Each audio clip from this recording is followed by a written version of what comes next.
You are now listening to the Someone's Favorite Productions podcast network. Hello there, and welcome back. What is this place? Disconnected. Disconnected. Disconnected. Disconnected. Disconnected. Disconnected. Disconnected. Disconnected. Disconnected. Disconnected. Disconnected. Disconnected. Disconnected. Disconnected. I'm starting to feel disconnected. You have reached a number that has been disconnected. Hey, y'all, and welcome to another Thursday live for the first time in February with the good doctor, Dr. Dodson. How we doing, sir? What's up? Hey, shout out to Robert Hubbard, who I had the pleasure of meeting a couple months ago. Me too, in person. Yeah, that's always nice when that happens.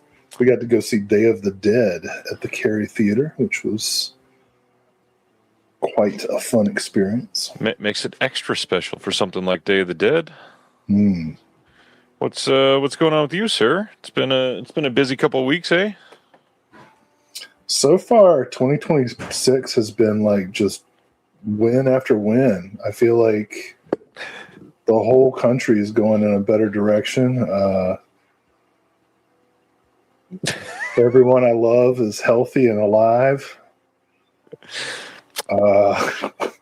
No, man, it's been disastrous. And,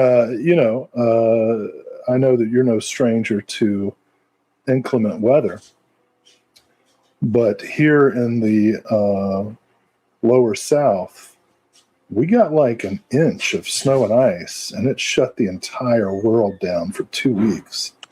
Yeah. I've been wearing this robe for I don't know how long.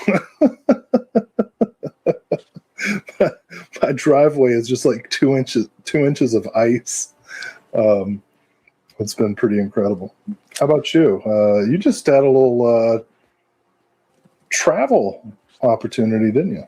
I did. I'm going to talk about that in just a minute. I did want to talk about one thing up front, just so that we could have it all covered and make sure that people hear about it, because it's such an important part of this week. My friend Josh, that I brought up on one of our streams a couple months ago, that sadly passed away in the month of December, wanted to give a little update, because today was the day that Deaf Crocodile submitted all of their donations that they collected on behalf of Josh for his family. And all together wanted to update that we raised almost $1,400, I think, for Josh's family. Just Deaf Crocodile on their site. Just under $600 was raised in the month of January. Passed that on to Josh's widow this morning, Robin. So want to say thank you to everybody that checked out at the Deaf Crocodile website and donated to Robin and Josh's family. And everybody through Disconnected, over the period of the last, I think it was only 4 weeks, actually. We raised almost $800 altogether. Just want to say thank you. It was a big deal. Their family had been struggling, and all together to pass that on to somebody that did not see that coming and was able to get some money in a really tough time of their life. Obviously, trying to pick up the pieces after losing a family member. It's not an easy feat. So I want to say thank you to everybody, especially, the world's economy right now is not doing great. And to be able to pour out $1,400 to help a family in need is huge. So I want to say thank you. But yes, travel this last weekend. I was able to go to Seattle and spend some time with my family and hold them close in a period where not everybody can do that. So I wanted to express my gratitude to my sisters, was able to see both of my sisters together in person for the first time as adults, without partners, without kids, without parents ever. So it was a blast. We haven't talked about it. Have you ever been to Seattle? I was trapped in the Seattle airport for about 16 hours on 9/11. That's it. As you do. I got stuck in the Kansas City airport last Friday for 8 hours, and that sucked. But yeah, got to see my sisters, got to go to the almighty Scarecrow video. Yeah, they own their building now, right? They do own their building, and it was overwhelming, to say the least. The amount of titles that you could see in a span of even like 5 minutes is crazy. But I got I got a full tour of the entire place by Joel, and man, they have everything. Kind of crazy. Everything? Yeah, literally, like 150,000 titles in person that you can go browse through. It is ridiculous. Got to meet up my friend, Mr. Brian Lapatane, who's in the chat here. I got to see him this weekend. That was really great. Thanks to Brian for taking me to another place called Silver Platters out in Seattle. Yeah, got to shop at a couple different physical media stores in person. Was incredible. Yeah, I got some of that stuff I'll talk about in pickups. But your last month, what's been going on? What have you gotten to do other than try to get out from under ice, and meaning the weather? Well, January was the beginning of the semester. I got a robust slate of classes, teaching a lot of, which I'm enjoying. I'm doing a lot of sort of philosophical stuff, media theory. So a lot of, Theodore Adorno and Jean Baudrillard and Walter Benjamin and stuff like that. Teaching a course on Westerns, which I think you couldn't pick a better genre to focus on if you want to understand what's going on right now. Doing a history of digital media, which is really interesting because, I'm working with these Gen Zers are the first true cyborgs, who've grown up completely interfacing with screen media from infancy. So doing a lot of stuff like that. I am hooked up with Severin Films to rep them at so far 6 conventions this year. The first of which will be in 2 weeks. So if anybody listening to this is in the Charlotte, North Carolina area, come check out Mad Monster Party, February 20th through 22nd. The entire cast of all the good Hellraiser films is going to be there. All both of them? Many, many more. The first 4 are good. And you know what? I would say the first 3 are good. I always said the first 3. I've come around to Bloodlines. I have not seen Bloodlines in a long time. I'll trust you on that. I've come around to it. Speaking of Bloodlines, our dear friend in related to your Bloodlines, Will, he wants to know, do you have the same problem with students who can't sit through a complete film anymore? Just saw an article that John Russo shared about the topic. I've often thought about changes in attention span and stuff like that. I've certainly noticed an impact of screen media on my own ability to concentrate when I'm trying to read or something. Yeah. But I've actually discussed this very topic with multiple cohorts of students. They can pay attention to stuff that they're interested in. Right. You know what I mean? Like, yeah. Gen Zer can sit down in front of a video game that they like and play it for 48 hours, or watch like 6 seasons of some anime. So I think the task for teachers and proselytizers, advocates. There we go. Good film. Advocates of film is getting kids interested in what is in many ways an obsolete format for them. Yeah. Going to theaters or purchasing physical media, that's unusual. That's not their native technology. Right. So yes, I do find when I ask students, hey, has anybody seen this movie? I'll get people who go, kinda, I've seen clips. Well, that's just what's natural for them, seeing clips of stuff or highlight reels on YouTube. But they're capable if they get interested. I mean, right. I was shocked the first time I taught my Westerns class. I thought I'd get a lot of people who are bored, but they get right into it. I've had students say, wow, you picked the best black and white movies. I'm like, okay. I've got students, and students are more serious than they get credit for. I asked people why they're signed up for my Westerns class, and I had a guy say, I want to see how how the genre communicates the mythology of manifest destiny. And I'm like, slow down. Whoa. I don't want to have to prepare for class. You know what I mean? Like, you're saying words that I'll have to look up. No. So, yes, that is my family in the background doing something. Couldn't tell you what, but dropping the ball. This room adjoins the kitchen, so that was just a kind of a long, meandering answer, but it was a fun one. Well, yeah, I know. I used to really be down on certain aspects of the generation, and I do feel sorry for them for not having MTV like we did. Well, you didn't really. You got the ass end of it. I mean, I had like Headbangers Ball and everything still. Yeah, but it was the last legs. Well, yeah, but you're only like 31. Happy birthday, by the way. Thank you. No, I'm the ass end of my 30s. I'm 39 now, brother.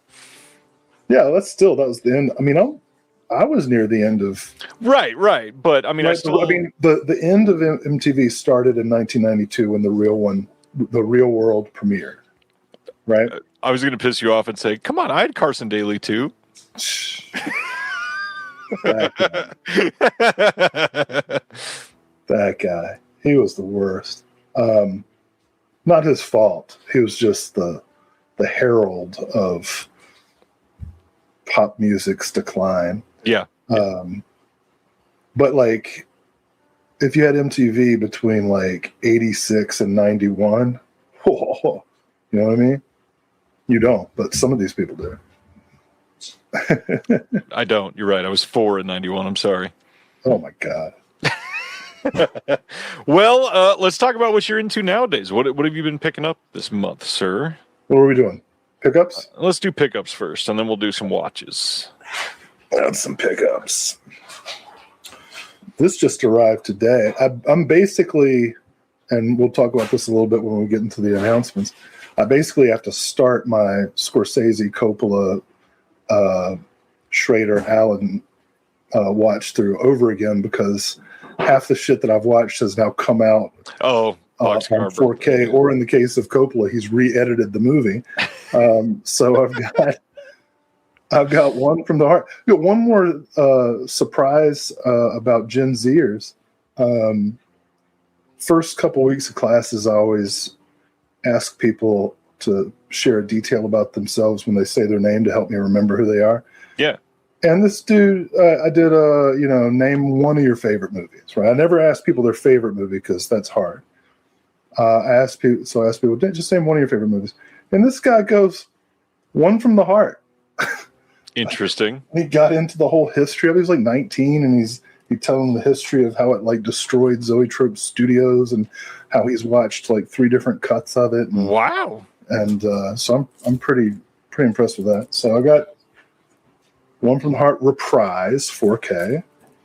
I got from Eureka, I got Broken Oath. Nice. Yeah. Pretty excited about that one. This one I'm actually kind of bummed about. I got the Pete Walker Crime Collection, and I knew I already had Die Screaming Marianne in one of the Shout Factory boxes, but I didn't realize that The Big Switch was an alternate title for another, I forget what it is now, but another movie in the Shout. So you get Cool It Carol and Moon, 2 films that if you already have the other Shout Factories, the rest of them are superfluous, but still, Pete Walker Crime Collection. Still excited about those. Are you saying shout or scream when you mean redemption? Okay. Yeah, you're the expert, man. Okay. I just don't remember Shout doing one of those. So I want to make sure. Okay. Oh, maybe I'm thinking. All right, Scream does the Paul Naschy collections. Yes. I guess the Paul Walker collections must be Redemption. Redemption did one, and then 88 Films did something for him, I think. Well, I don't know. The chat can correct us. Mädchen in Uniform. Oh, nice. Lesbians. German lesbians. Pretty excited about that. Yeah.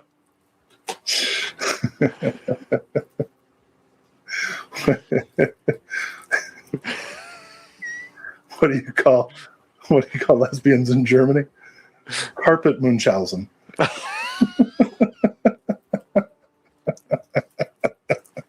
And you know what? It's 2026. I'm still picking up Olive films. Here's one of Anthony Mann's first films, Strangers in the Night. Nice. Excited about that one. Couple of standard editions from Severin. I got Ghost of Peter Sellers and Ferrat Vampire. Ferrat Vampire, nice. And finally, I couldn't believe it. I saw this was on sale for like under $10. I think this is an incredible documentary that says a lot about how America got to be the way it is. OJ in America. Great documentary. If you haven't seen it, it's truly great. Highly recommend it. That thing has been getting pretty cheap too. Did you get that for a really good deal? I want to say $8.99. And yeah, genuinely cheap for what it is. 3 discs. So Garrett, much like OJ's autographs, the price went down over the years. Oh, that's amazing. I picked up a couple movies for my kids from Scarecrow, and I threw in Kermit's Swamp Thing. This is a DVD for a Jim Henson project that I'd never seen before. So I was like, Swamp Years. Swamp Years, sorry. Well, I don't know why I said so. I'm used to saying Swamp Thing. I'm sorry. I'd love to see Kermit versus Swamp Thing. I've got to be honest, I would as well. And then I wanted to support a few more things at Scarecrow, but all of the releases I either really did not want or I had a lot of the good ones. And so they had some exclusive Scarecrow video slipcovers. So I got a slipcover for Jennifer's Body. And this is the only place you can get it. Nice. Scarecrow video. And then one that I know you and I both love, Josie and the Pussycats. Another limited slipcover from them. And then got in a bunch of stickers as I went around all over Seattle this weekend. Tomb of Treasure, store that's going to be carrying the magazine here soon. This is one that I picked up this weekend. Bunch of random Scarecrow video ones. And then Tomb of Treasure, physical media shop. I picked up Outland from Arrow. Everywhere else that was selling physical media that was brand new seemed really overpriced. This was like the going rate across the board. So picked it up. Never seen it. And then got in the 2 brand new Deaf Crocodile releases for the month. We got Crocodile and White Son of the Desert. Stoked to get those. But man, I got in maybe my most anticipated release for the last 4 or 5 months from Severin, the Exorcismo box set. Ooh, very exciting. Yeah, this thing is heavy. Giant book. Looks absolutely incredible.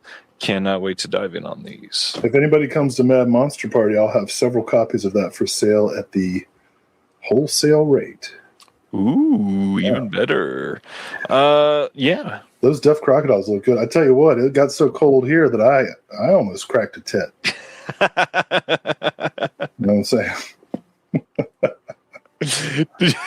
Did you listen to the episode where Howard Berger was on the show on Christmas and he was like, I wouldn't watch Crocodile because I saw the word tit in the title.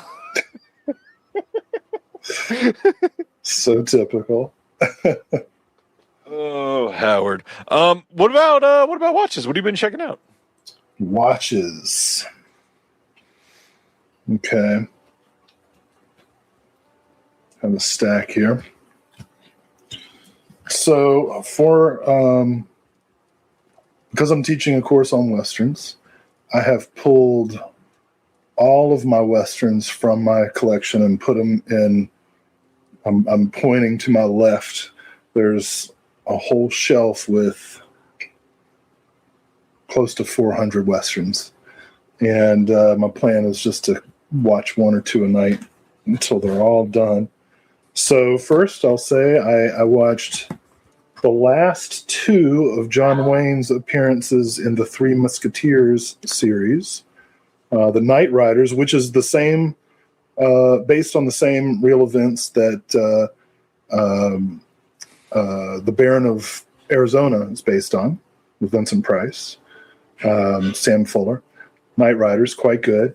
And Night Riders, where John Wayne and friends team up with President James Garfield to take down the Baron, briefly, because Garfield's assassinated, of course. Spoiler. Yeah. And then Wyoming Outlaw, which I actually forget what it's about, but it was pretty fun. Saw a great early pre-stardom another Republic John Wayne film, Lady from Louisiana, in which he plays a northern lawyer come down to Louisiana to fight against a corrupt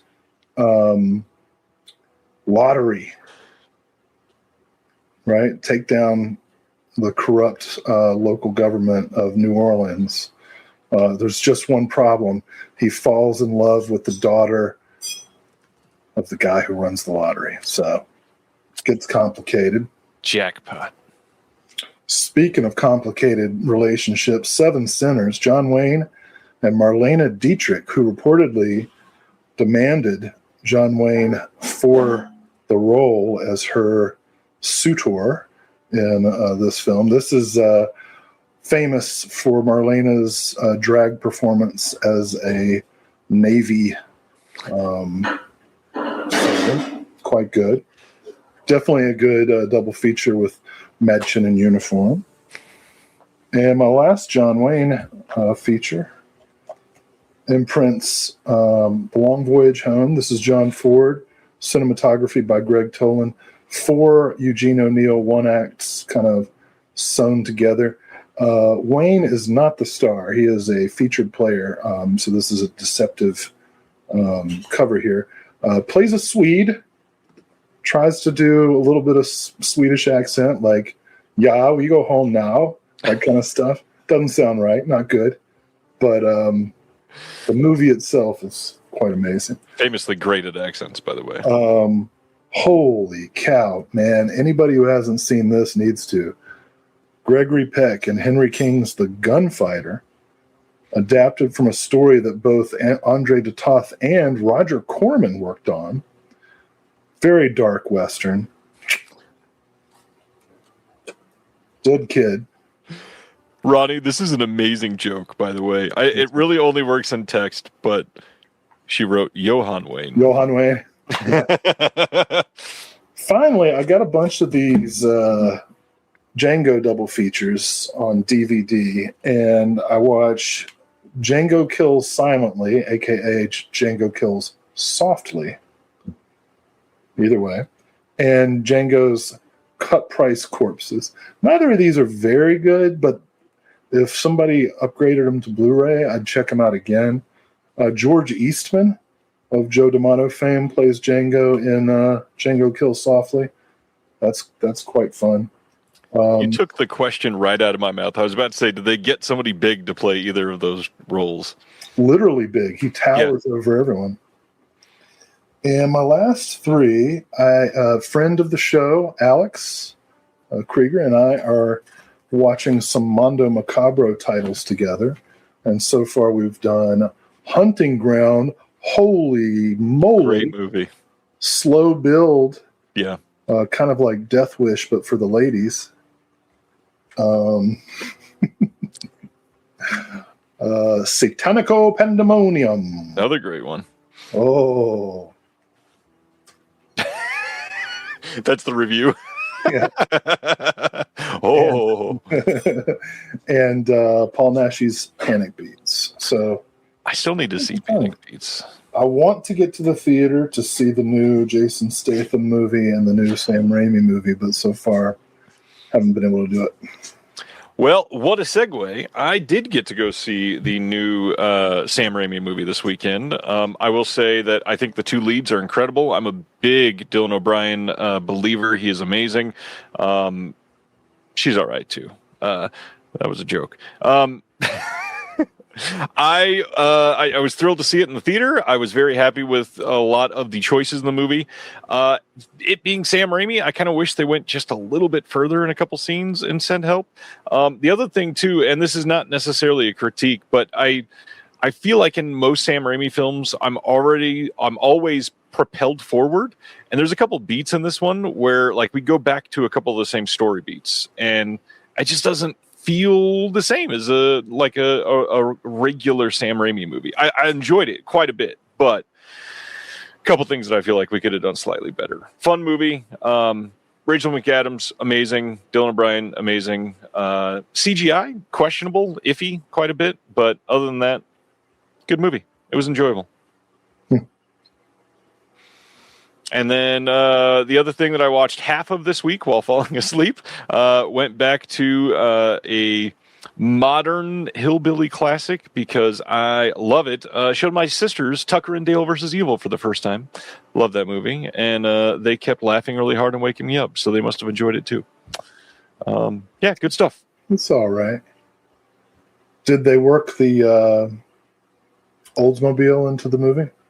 I believe they did. I think I just missed it. I know that Bruce Campbell he was in a picture frame, so you could see Bruce's face. That's great. It was pretty good. Let's get into some interesting things. So we're obviously going to talk about it later on tonight, but it's always fun when you're on the show and we get to reveal a title that we're on.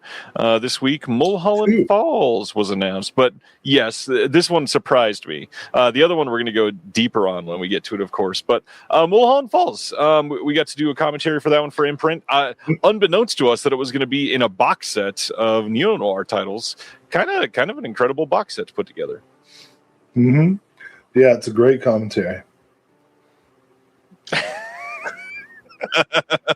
Everybody will love it. I promise. It's a blast. We're going to talk about the other one in depth when we get to it because it's a storied one in our past.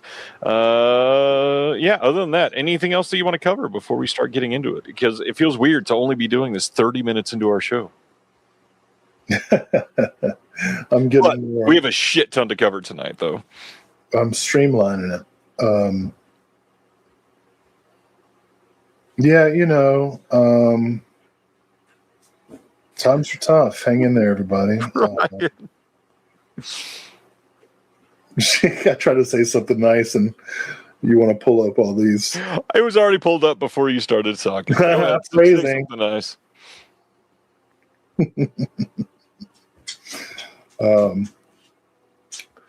Ronnie's asking where my kittens are. I'm sure one of them will show up at some point. Probably. Shout out to Deaf Crocodile for running a little social media promotion where people post pictures of their pets with different Deaf Crocodile titles. I posted one today with 3 of our 4 cats and 3 of Deaf Crocodile's cat movies. Yeah. So, Brendan asks if I'm going to go on a political diatribe. Probably at some point. But let's get into the films. I'm trying to make this a bright spot in at least my day. I'm going to answer Patty Boy before we go into the first announcements. Patty Boy wants to know what's in the new neo-noir set. Here are the details. It's got Wild at Heart. It's got Unlawful Entry on 4K for the first time in the world. The Getaway, Mulholland Falls, Freeway, and City of Industry. So it's a pretty damn good set. I do kind of find it crazy that we're in a box set with the David Lynch movie. But not on the David Lynch movie. Nope, didn't know it was coming. Wish I did. That's for sure. Phrasing. Yes. We'd like to hear some more debates on Long John Silver's. Is that okay? Did I tell you about the Long John Silver's in Bluefield, West Virginia that I used to frequent? No. Oh, man. I'll tell you the funny thing about Long John Silver's in Bluefield, West Virginia. it shared a parking lot. Well, it was at so the parking lot was kind of on a hill, and Long John Silver's was at the bottom of the hill, and just above it was a gentleman's club called Lady Godiva's. And the thing that was interesting about Lady Godiva's is that it was housed in a double-wide trailer. That's a mobile home for those who aren't familiar. And if you know anything about mobile homes, is that the ceiling clearance is not all that high. You know what I mean? Oh, me being as tall as you, yes, I know what you mean. So now I have to confess, I never entered Lady Godiva's Gentlemen's Club. I was too young at the time. But I can say for certain, now I'm no meteorologist, but I can say for certain that when the wind was right, those in Long John Silver's smelled everything that was going on in Lady Godiva's, and vice versa.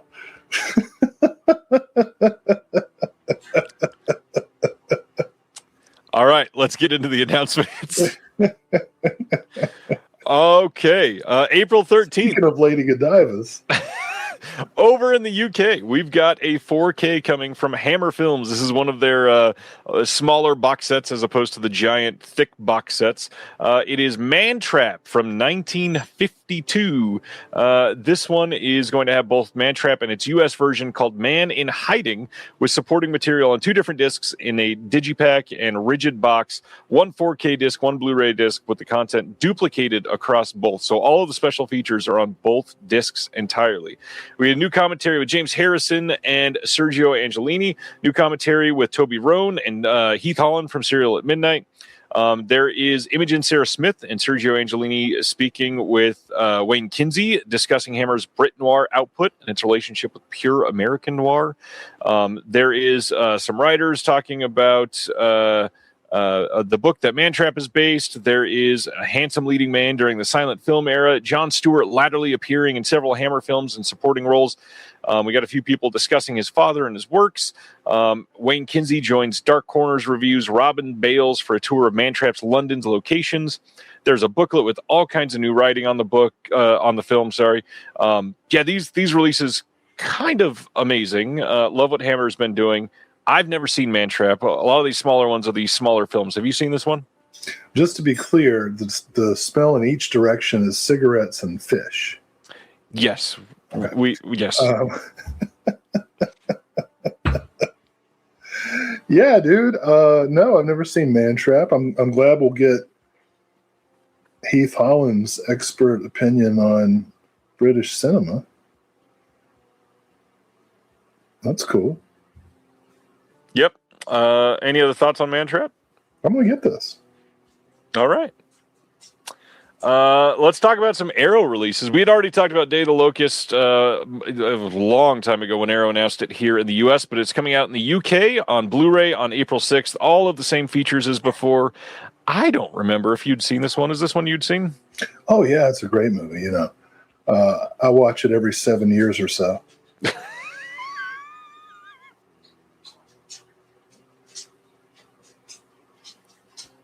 I'm just going to let that linger because that was really good. Oh, God. All right. Next, a little-known indie film called The Killer from 1989, directed by John Woo, getting its 4K and separate Blu-ray release from Arrow only in the UK on April 20th. This is a big deal. We got wonderful art from Tony Stella. We've got 6 art cards. We've got Collector's Perfect Bound book with new writing on the film by Priscilla Page and Frank Jang. There is all the extras that were on the Shout release that just came out recently. There is also the 3rd disc in here, which is the extended cut for the first time reassembled. Ooh. And once again, we get a situation here where Shout put it out. They paid a lot of money to license this, and Arrow kind of came and one-upped them by a whole lot. They like 5 up to them. This blows the Shout release out of the water. Brandon Bentley came out on social media and talked about a lot of the things that he was able to fix. And so, once again, hearty recommendation to say, if you are loving these films, you may want to hold out on the Shout releases because Arrow is releasing all of them in the UK. But Will, tell us about the killer. This is what it sounds like when Shao cries. Because of the doves. Oh, yeah. It's a Wu film. Yeah, we got it. As you're aware, I have the complete Criterion collection, which means I have the old Criterion DVD of The Killer and Hard Boiled. And so it's very exciting for me to finally see them upgraded. I've shown The Killer several times in classes, and shockingly, it's almost always everyone's first time seeing it. Jeez. Yeah, great stuff. Love The Killer. Cannot wait to get this pre-ordered the day it was available. Next up, April 27th in the UK, April 28th in North America. We're getting a 4K only of Soldier from 1998. Not a Blu-ray release, just a 4K. This is the Kurt Russell film Soldier, directed by the one and only Mr. Paul W.S. Anderson. As far as I'm concerned, the only Paul Anderson. Nah. I'm waiting for the entire chat to come through my computer screen and rip me apart. At least a few, yeah. We've got some new interviews on this. We've got new retrospective on the film with Heath Holland once again, Serial at Midnight. Whoa. We've got Collector's Book, new writing on the film by Priscilla Page. Soldier, why is this one of your favorite movies, Will? Oh, I've never seen it. Heard of it. Paul Anderson's not a great filmmaker. Oh, that was really good. No, it looks cool, but everybody I've ever talked to says it's super boring. And I think that's kind of my review of every Paul W.S. Anderson movie, except for maybe Event Horizon. But even that is like, it looks cool, but yeah. I think Event Horizon is probably my favorite W.S. Anderson film. You think we ever get the mythical Hellscape cut or whatever? Oh, I don't care. Jesus. I mean, maybe. What a film scholar. Well, the very fact that Arrow is putting it out kind of makes me want to see it. Kind of like The Invaders, the Nicole Kidman Invaders. Yeah. Like when Arrow, this is what branding does to us. This is why I teach my media theory course. This is how art becomes a commodity that controls us. I didn't want to see The Invaders before. Arrow puts it out. Now I kind of want to see it. Same for Soldier. The main thing I remember about Soldier is back in my video store days, I must have dusted our shelf of Soldier like 1,000 times without ever a copy being rented. But I love Kurt Russell, and handsome dude. And you know what? I joke around, but kudos to Heath from Serial at Midnight. He's branching out and he's building his own kind of brand. Working. He's doing great. Yeah. Out from Kino. I've never met the guy or anything, but good for him. I think it's cool that that all different kinds of voices are getting on these. And it shows that there's room, there's room for everybody. Yeah. I kind of wonder what he has to say about it, honestly. I know how you can find out. Next up, one I'm very excited about. You can buy it and listen to it. That's it. Coming on April 6th in the UK, April 7th in North America on Blu-ray is a pretty damn big deal. Wandering Ginza Butterfly Collection from 1972. This is the one remaining Miko Kaji franchise that it seemed like Arrow needed to get, and now we got it. This is a big deal, one that I've been waiting on seeing until we got a restoration for this. Absolutely an immediate buy for me. We got a new commentary for this by Patrick Macias and Matt Alt, host of the Pure Tokyo Scope podcast. We got a new interview with Patrick Macias and Matt Alt on Wandering Ginza Butterfly 2, She-Cat Gambler, some archival interviews. We've got a collector's book with new writing by Camille Zorin, and I had to get this. Is this one that you are into as well? It's definitely on my wish list.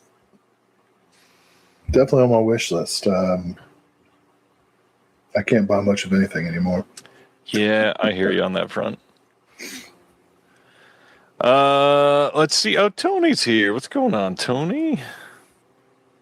Done it again. Done it again. Next up, April 20th in the UK, April 21st in North America on 4K only. No Blu-ray release again. The Eye from 2002, the original J-horror, The Eye. And I have always meant to see this one. I've never seen this one. Thai. Is it Thai? I definitely thought it was Japanese. What's it say? Can't read that. Hong Kong, actually. Oh, okay. Well, then I guess I'm the racist. We are both wrong. It is supposed to be pretty good. I've never been able to see this one. We've got new interview with the producer on this. We've got new visual essay on the film by Heather Wixon. We've got some archival making of featurettes and interviews. And then, as usual, there's a collector's book with new writing by Haley Scanlon. I need to see this one for sure. Thoughts on your side?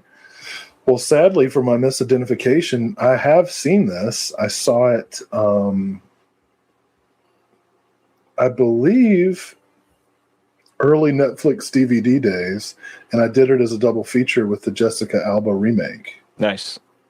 This is superior. Great concept. Pretty sure Toby Hooper did it first, but no, it's... Josh is letting us know, made in Hong Kong. The filmmakers are Taiwanese. Oh, so wrong Thai. That must be how I confused it in my memory. Yep. Taiwan and Thailand. Different cultures, to be clear. Different cultures and different geography entirely. Yeah. All right, so that is The Eye. Then I don't know about you. Oh, yeah. Okay, good. One I am incredibly excited about. April 27th in the UK, April 28th in North America, a 4K release, and then a separate Blu-ray release of Inner Space from 1987. One of the greats. Absolutely incredible movie. I adore this one. We got a new commentary by Drew McWeeny. Love listening to that guy. He's a wonderful critic. We got an archival commentary with Joe Dante, with the producer, with a handful of people associated with the film. There's a brand new hour-long doc with new interviews with Joe Dante, the producer, visual effects supervisor, and others. There's previously unseen video footage that was shot during the production of Inner Space. Previously unseen footage shot by the visual effects supervisor, Dennis Morin, during production. There is all kinds of stuff that's being put on here. And then a perfect bound book with new writing by some film critics. We got Charlie Brigden, we got Michael Doyle, Josh Nelson, Jessica Scott, and Andrea Subasati. A short guide to Joe Dante's stock company by Scott Saslow, who is the packaging designer. Love Scott. And then the original exhibitor's pamphlet is also in there. This is a hell of a package. Love this. And just to clear the air, Josh wanted to point out, they are from Hong Kong, but they worked a lot in Thailand, so everybody is confused. I'm vindicated. No, now I'm right.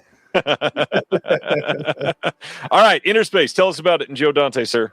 Oh my gosh, I must have seen it when I was 11 or 12. My first Meg Ryan movie, and that's a good one to have as your first Meg Ryan movie. Yeah, that or In the Cut. For obvious reasons, yes. No, man, Inner Space is great. What a perfect movie for Joe Dante. Great concept. Obviously has been done before, but slightly, yeah, works. I mean, I don't think there's a performer better suited to having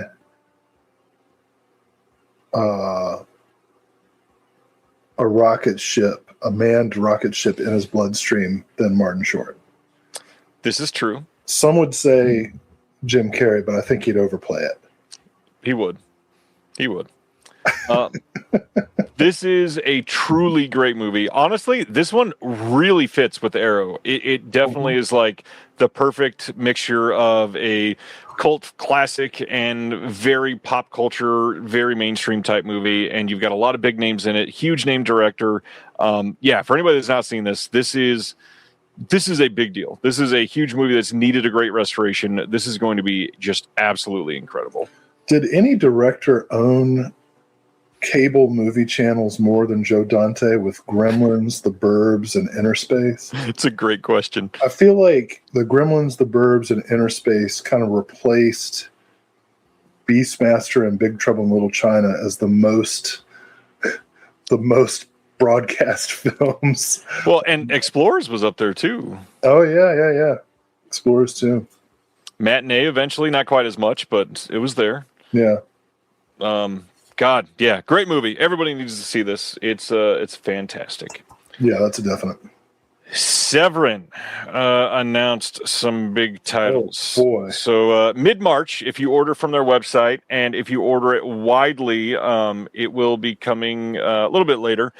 They are putting out Antonio Margheriti and the Jungles of Doom, his 80s adventure films covering from 82 to 85.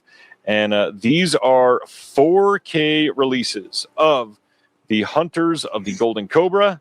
We've got the second film in the box set is Ark of the Sun God.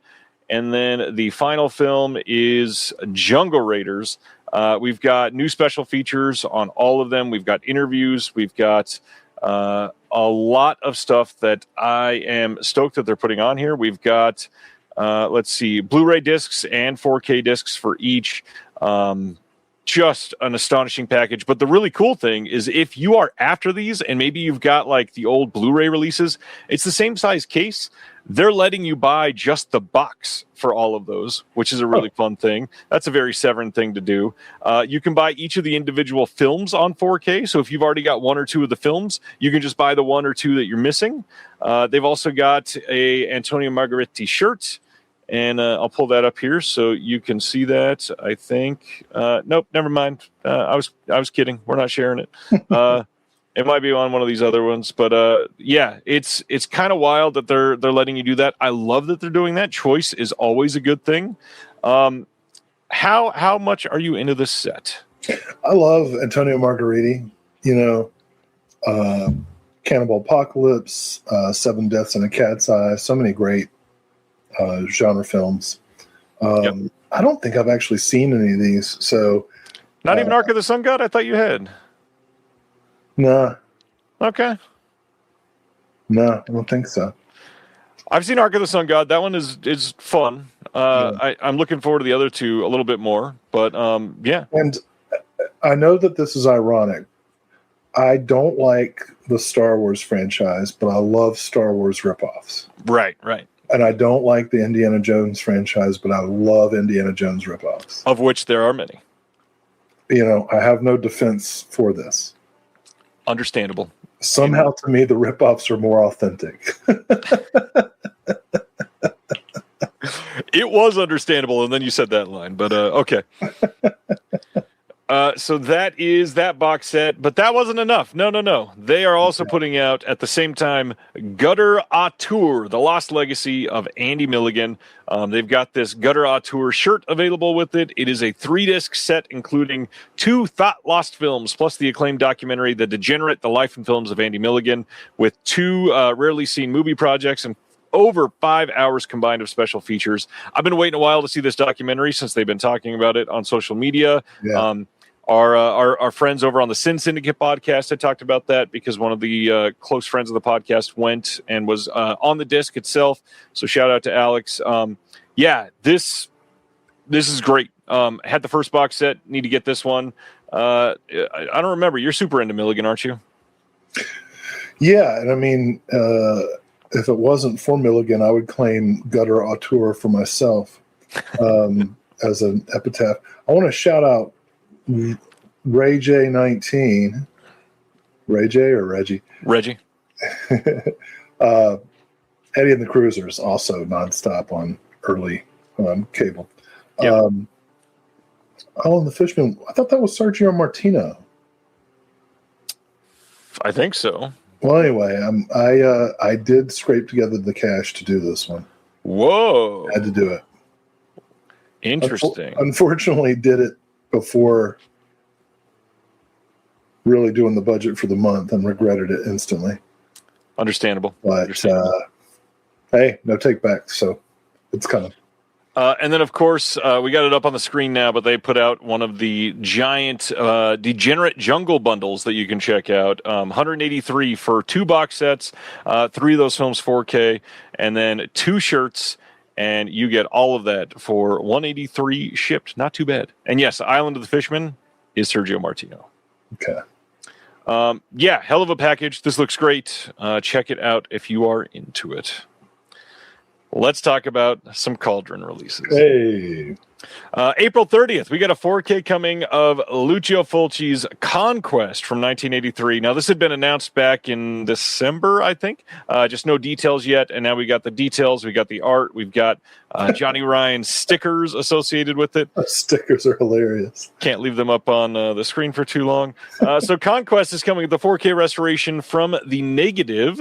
We've also got an audio commentary by Eugenio Ercolani and Nanni Cobretti. On the Blu-ray disc, we've got that same audio commentary.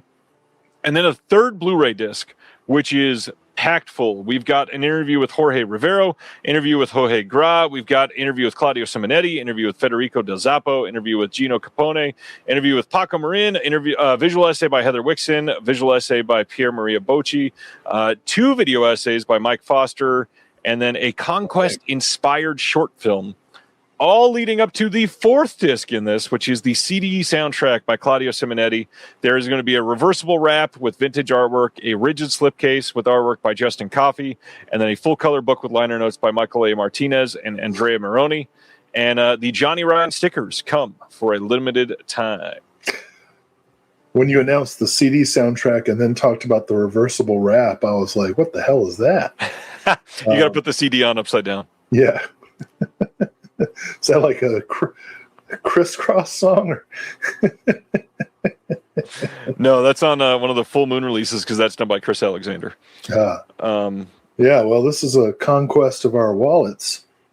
Yeah, this is. I certainly need this. The old Blu-ray of Conquest did not look great, and I know a lot of people complain about this. It is still going to be present in the film. The smeary, mythical look of this movie was chosen by Fulci. It is part of the film. It's not cleaned up. The cloud is not going to be gone, but I guarantee this will be much clearer than an old Code Red Blu-ray release.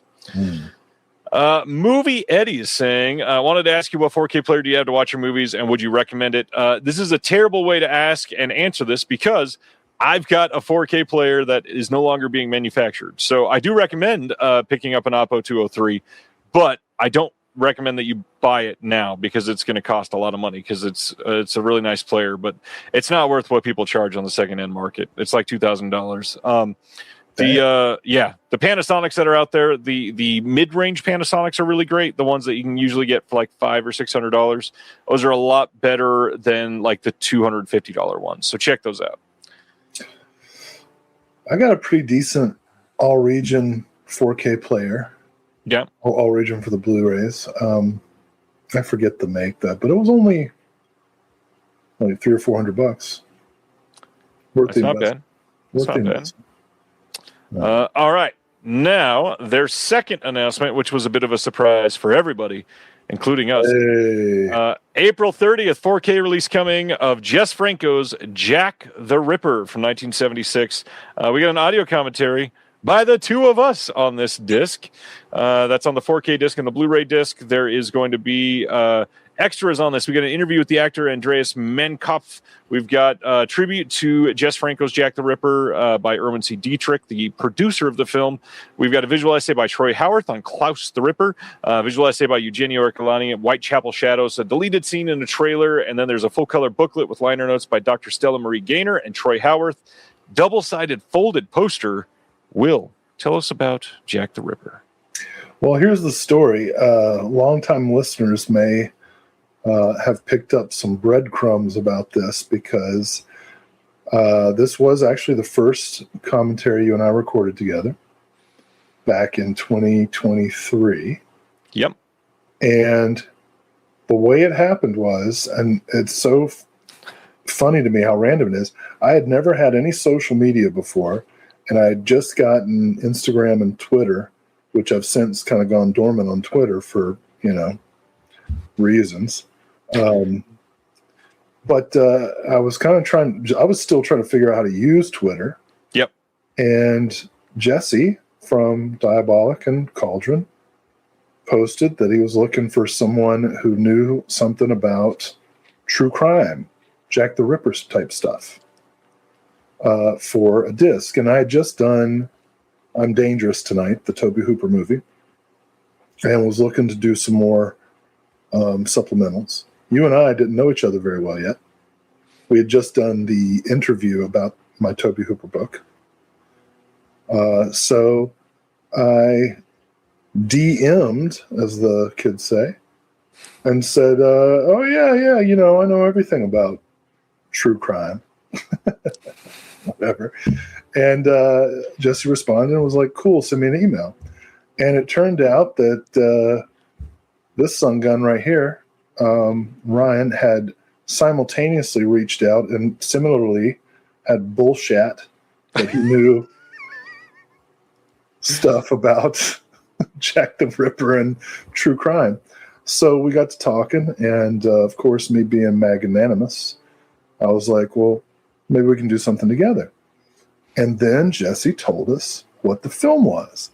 And so I go, well, as a matter of fact, I've published 2 essays and books about Jess Franco, and I was in the first academic collection of essays about Jess Franco, and big fan of Jess Franco, as you know. And so I said, what do you think about a commentary? And Jesse said, well, we actually weren't thinking about a commentary, but why not? And I will be forever grateful to him for taking a chance on 2 guys that he did not know. I mean, he sort of knew you through social media and stuff, but he certainly didn't know what you could do supplementals wise, and he didn't know me from a hole in the ground. So thank you so much, Jesse, for bringing us in on this. This was when I was flying to meet you in person for the first time. I was reading Klaus Kinski's autobiography for the purpose of this commentary when my plane nearly exploded. Literally.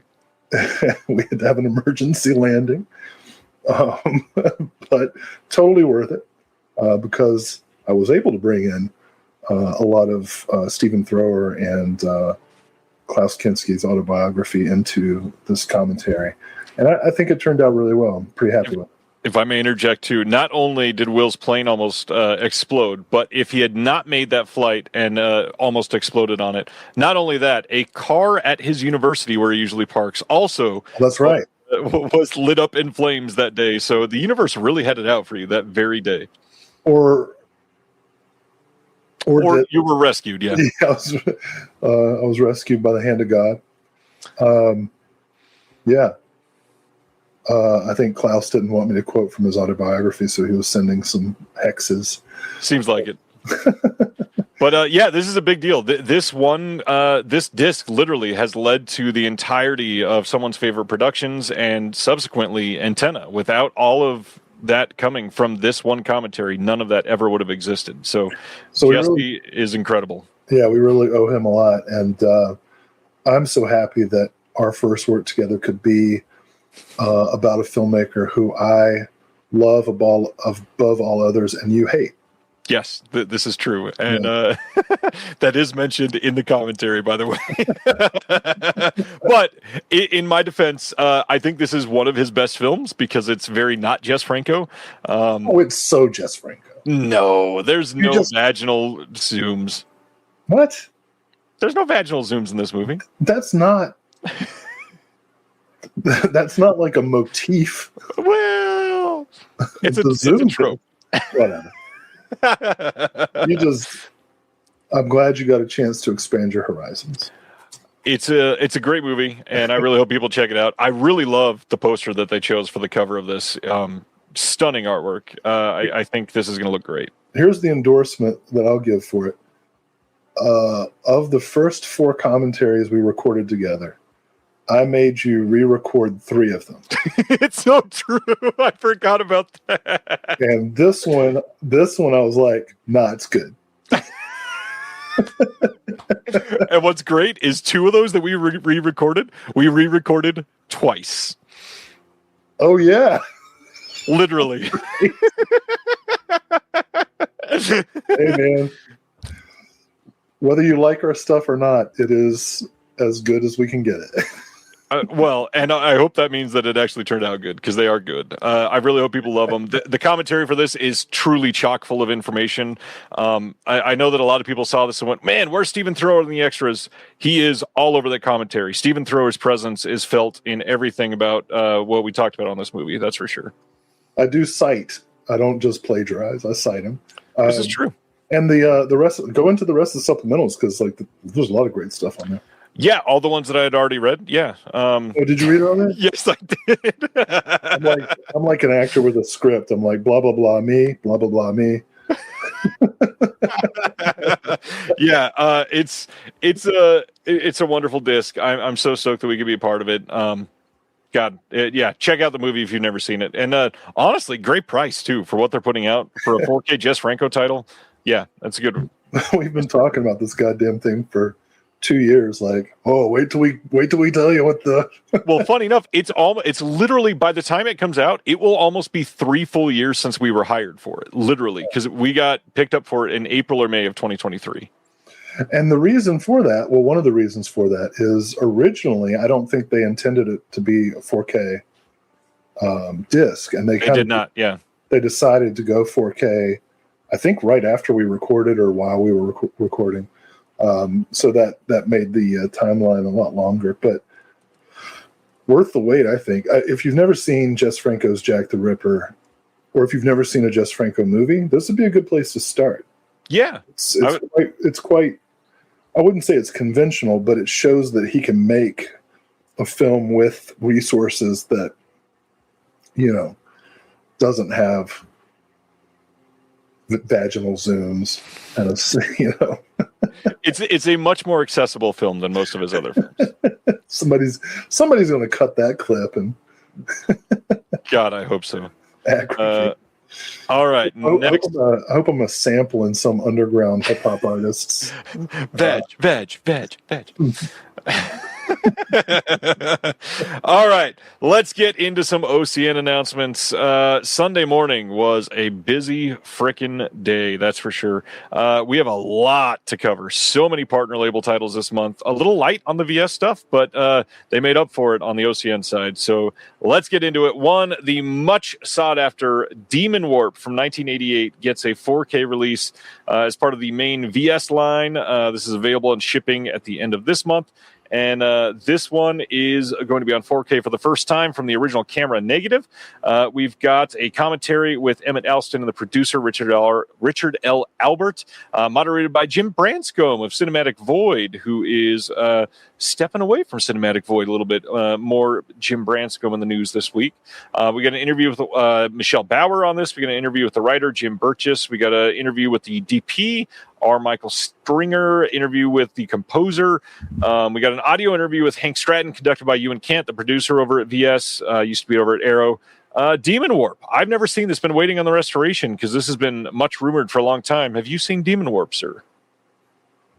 I feel like I have, but I'm looking at those images and I'm like, I saw that on late night Cinemax or something. But this is what a subscription is good for. Yeah. You get films like this that you wouldn't necessarily be anticipating. It helps that 8 George Kennedy films looked like this as well. So I love George Kennedy, man. He's great. Yeah, absolutely love him. Next up, one that I have stayed away from. We've got a 4K coming of Bacterion, which you probably know better as Panic. This was released by Code Red years ago as Panic. This is from 1982. Backside of the slipcover here. Here is the front. This is going to be newly scanned and restored in 4K from its 16mm original camera negative. Commentary with Eugenio Orcolani and Troy Howarth. Interview with the FX artist Roberto Ricci. Interview with the makeup artist Adriano Carboni. We've got, let's see, Monster Kids, The Heritage of Tonino Ricci and Reno Carboni. Featurette with Roberto Ricci and Adriano Carboni. We've got newly translated English subs. But Panic. Have you seen Panic? I washed my hands of this movie. Not into it? No, it was a bacteria joke. Got it. Oh, shit.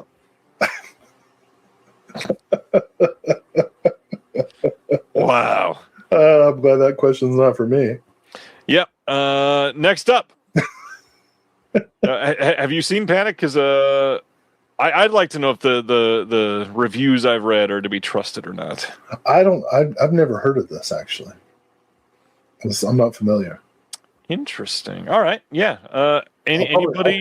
I'll probably watch this the day I get my vinegar box. I've heard that it's best to watch if you need to take a nap. Well, at my age, that's any movie. Funny enough, as I said that, somebody commented, I can't believe this is 4K for this one. More like bored Tyrion. That's a solid joke. All right. Next up, Body of Evidence. I can't believe we're going from Bacterion to Madonna in Body of Evidence. I mean, at some point, there's a UTI. Yeah, I was going to, yeah. 1983's. There's some risky behavior in this film. Body of Evidence with Madonna, with Willem Dafoe, with Joe Mantegna, with Ann Archer. This is going to be one of the hard box releases with the slip on the inside. Yeah, I said hard box, Will. You're welcome. I'm remembering this movie because I saw it in the theater when I was 15. What is this, 1993? Yes. Oh, I think I said 83 accidentally. Yes, 93. So I was 15. Yeah. And I did not understand what was happening. This was not what I understood eroticism to be. I love that as you're saying that, Dustin says, I first saw Body of Evidence when I was 12. It became a favorite. I learned a lot about candle wax. Yeah, well, I definitely learned that as well. And it's so funny because I had a couple months ago, I listened to the You Must Remember This podcast with Katarina Longworth, her erotic 90s series. Good series. And I listened to the episode on Body of Evidence and was like, oh man, maybe I should revisit it. And Vinegar Syndrome had put out Sliver, which was also in that series. And the Criterion Channel had just put Body of Evidence up. And I was like, oh, okay, well maybe I'll stream it and revisit it. And then boom, I renewed my subscription, and now Body of Evidence will be in my home forever. The Body of Evidence abides. Mr. Fat Man says someone should write a book about non-erotic erotic movies. And honestly, that could be a fun book. We've got on here the director's cut and the R-rated theatrical cut. Both are coming on 4K and Blu-ray. We've got an interview with the cinematographer. We got an interview with the director. We got a visual essay by Jennifer Mormon, who has a PhD on Body of Evidence, supposedly. What a great name to have a PhD on Body of Evidence. Yeah.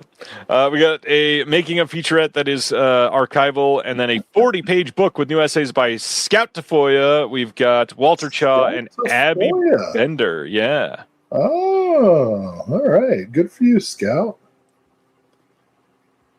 Interesting, solid release. I'm super into erotic thrillers. Glad that they're doing this. I love the way in the previous films you took pains to say every Italian name, and then with this one you're like, yeah, there's an interview with the cinematographer, interview with the director. Yeah, these are less known. Interview with some Mormon. Some Mormon.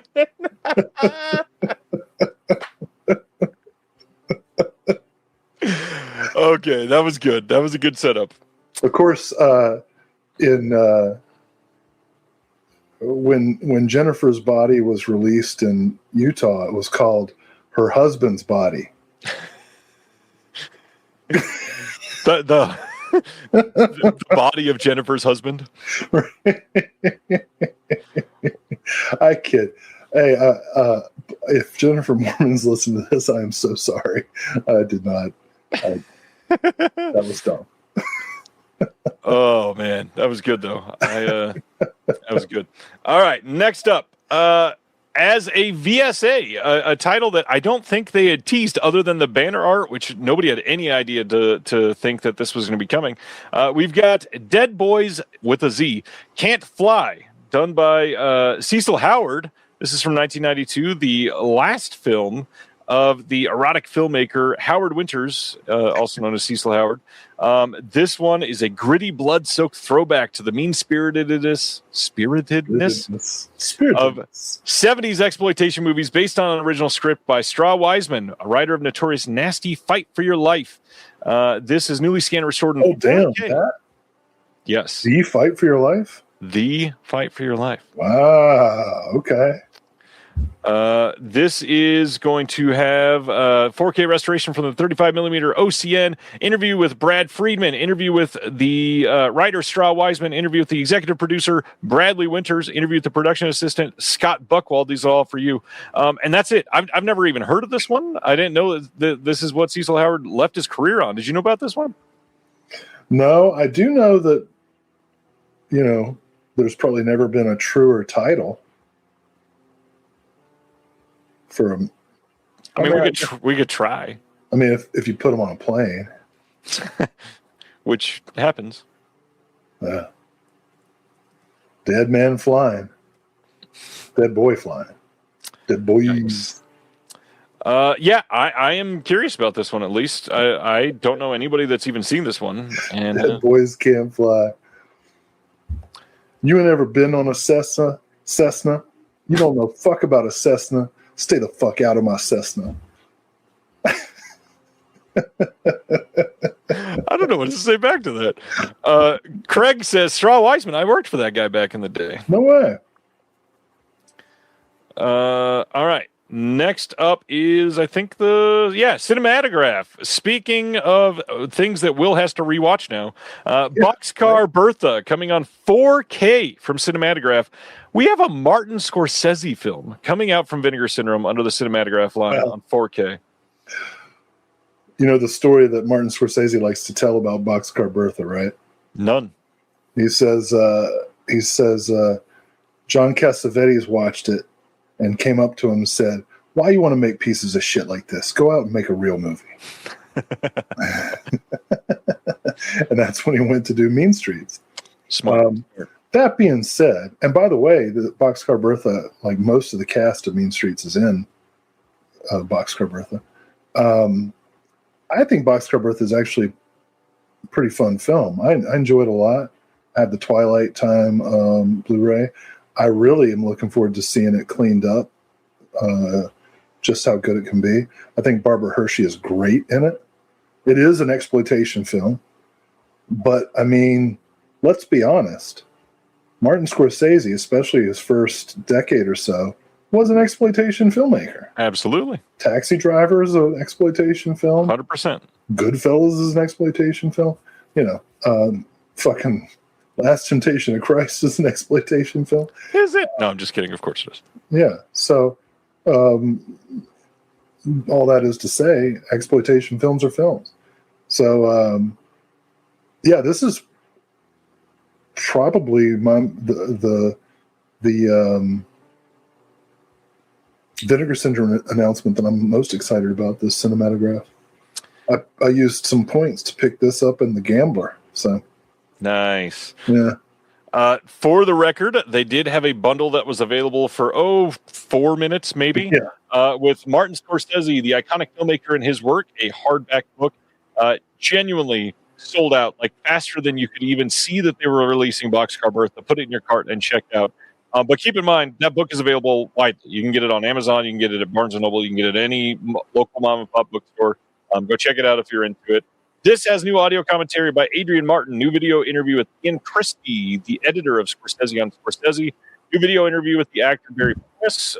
There is a piece called What Price? A Crucifix Tree, Female Protagonist and the Suffering Servants of Scorsese, which is a new visual essay from Daniel Kramer. You're breaking up, dude. I quit then. Go ahead. Does it only happen when I'm on? Literally only for you. Well, I don't know what's doing it. We're not connected in any way. We're not even disconnected. So what, you want me to read the description or something? Turner Classic Movies introduction by some guy. Am I back? Are we good now? Noted Nepo baby Ben Mankiewicz. Can you hear me? Yeah, I can hear you. Okay.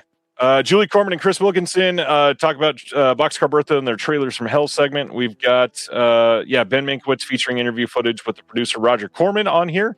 He's cool, man. Mankiewicz? Yeah, he's cool. I'm good with Yeah. Ben.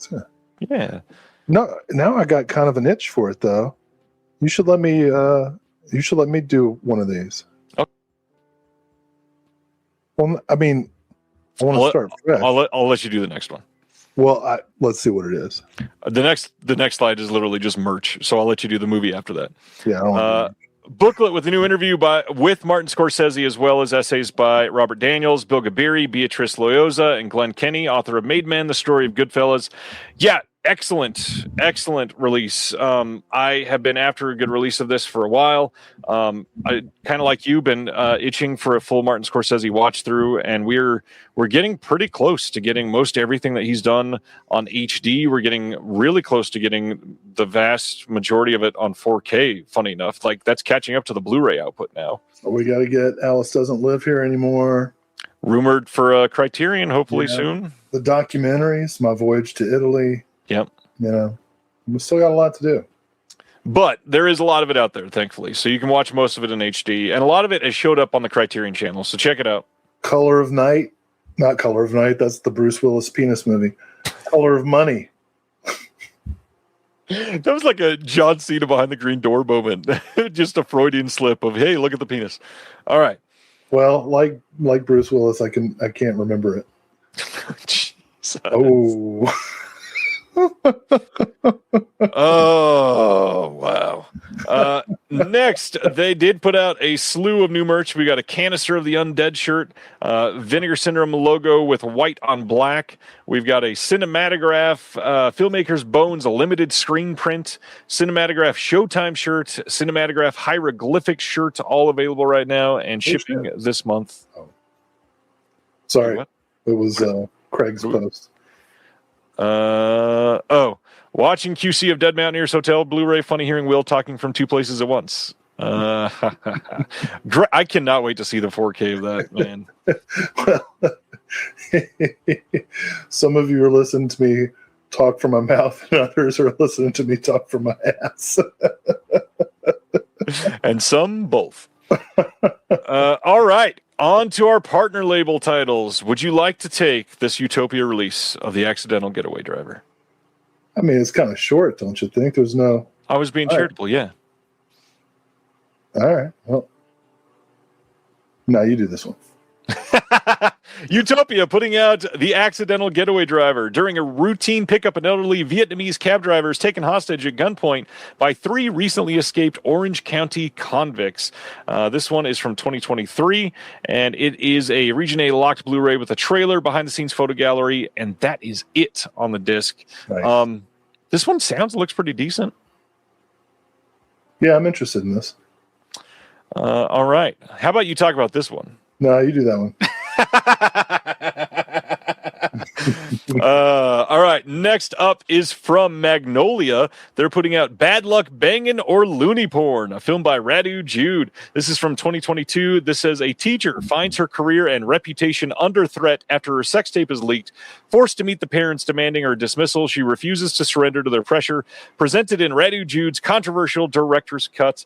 This is a Region A locked Blu-ray with the new interview with the director himself. Booklet essay by John is it Semley? Yeah, Semley.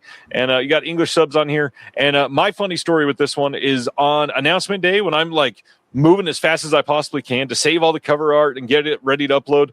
Sometimes instead of saving to photos, I accidentally move the cursor just ever so slightly and click use as desktop wallpaper.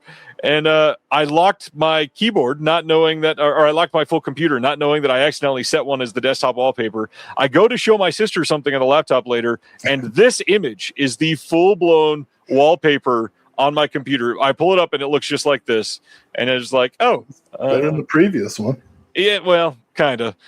Depends on the angle. Yeah, I'm super into Radu Jude. Very curious to see this one, and any thoughts from you? Wow.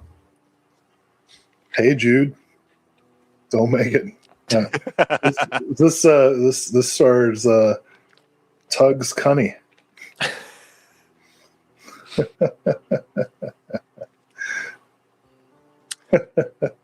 This name is correct. There are more Cinematograph shirts than there are of Cinematograph films, which is kind of wild for any line. You have an inordinate amount of T-shirts. They really do.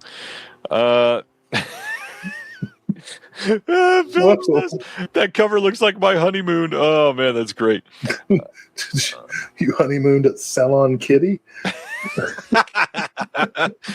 Jess Franco getting a lot of love tonight. No, that's Tinto Brass. God damn it! I was talking about vaginal zooms. I was waiting for the what do you mean so I could tee it up. Never mind. Silent Mandible says also rented Radu Jude's Dracula, which is the only AI movie I'm interested in watching. Have yet to sit down for it though. Huh. Well, be careful if you sit down for this one. Will, don't be Jadu rude. Mr. Whateverism wants me to get that pecker off the screen. I'm going to leave it up there longer just for you. I think he's talking about me. That was pretty good. All right. Sadly, I don't know that I have anything else to say about this one. Yeah, check it out. Next up, Brainstorm Media putting out The Banished from 2024. This is the cover art here. We've got this directed by Joseph Sims Dennett, and it says, after her brother mysteriously goes missing, Grace ventures into the dangerous wilderness to find him. As she uncovers the horrific truth of his disappearance, she is faced with a darkness which threatens to claim her as well. We get a commentary with the writer-director Joseph Sims Dennett and actor-associate producer Leighton Cardno. Man, my eyes are getting bad. I need to change my contacts. And we got a trailer. That's all we got on this one. Never heard of this one. It's Cardno. I can't see from far away. I'm sorry. Yeah. Anything else?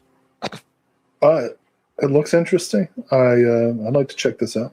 I'll probably look for it on streaming first. Makes sense. Makes sense.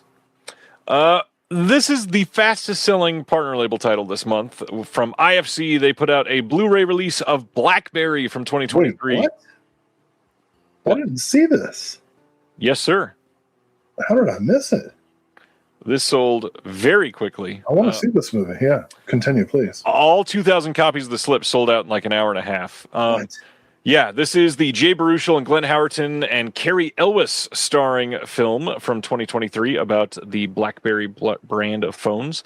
There's two presentations of the film. We got the 120-minute theatrical cut, but the really cool thing is they were able to get the 136-minute extended presentation as aired on AMC Plus, and that is supposedly what took this so long to come out. Justin confirmed that in the Discord. This was something that they've been working on for quite some time. And we've got an audio commentary with Matt Johnson and the editor Kurt Lobb. Another audio commentary with Matt Johnson, Matt Miller, and Jay McCarroll on this one, plus Jared Robb and Adam Bellinger are also on there. Another audio commentary from RIM engineer Matthias Wand. And there's a crew of BlackBerry featurette, scoring BlackBerry with the composer featurette. We've got editing BlackBerry with the editor featurette, cinematography of BlackBerry with the cinematographer featurette, location featurette, animatics featurette, a blooper reel for this movie, which would be amazing. Animatics, like I said, theatrical trailer, and then a booklet, new writing by Ben David Grabinski. This is a hell of a release. Yeah. Oh, man, I cannot wait to get this one. Nirvana, the band, the show, the movie. I'm so eager to see that one. Been hearing great reviews of that. All right. Anything else on BlackBerry? No, I don't know how I missed this looking through the release announcements. I've been wanting to see this movie. Yep. Heard nothing but great things. Next is from Club Super 8, their first semi-normal film that wasn't like a Swedish porno or Christina Lindbergh. The Bleeder from 1982. What? Okay. That's normal. I didn't mean that as a down thing.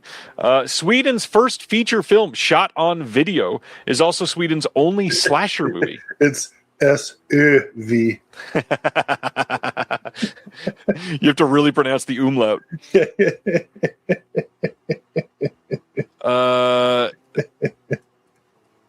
Let's see. So this is the only slasher movie from Sweden. The overall clad hemophiliac, the Bleeder, is roaming the abandoned estate of Bifers, blood pouring from his eyes.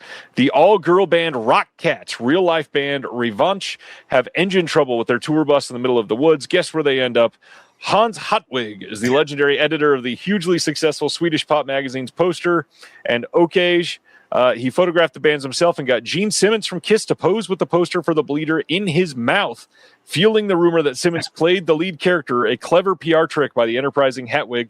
The Bleeder is actually played by Ake Eriksson, one of Sweden's best drummers, known for bands like Attack, Bedlam, and Wasa Express.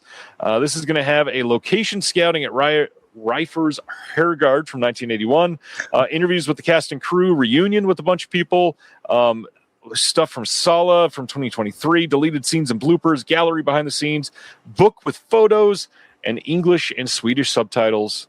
This is a hell of a release. Yeah, I'm going to check this out. This very much feels like a Will movie. I am Swedish. And you like girl punk bands? That's a weird way to put it. I like good music, and I don't. And you're sexist. Apparently, the Swedes in my family background immigrated to Florida. They were Swedish orange growers. They grew oranges. Was it oranges? Never mind. Oranges. Anyway. Next up, why don't you take this one? Nah. I'm trying. Come on. This is the one you can do because you speak. Oh wait, this is a Brazil? Oh well, this is Portuguese. Never mind. Bye Bye Brazil from 1979. This is available from Film Movement. This says let me zoom in ever so slightly so I can read better. Caravana Roladelli rolls into town with the Gypsy Lord at the mic. He does magic tricks, the erotic Salome dances, and the mute swallow performs feats of strength. A young accordion player is completely enamored of Salome, and he begs to come along. The Gypsy Lord shrugs. Oh. What? I don't even know what you're supposed to say because they're not Romani. So just keep going, I guess. The wandering Lord shrugs, and the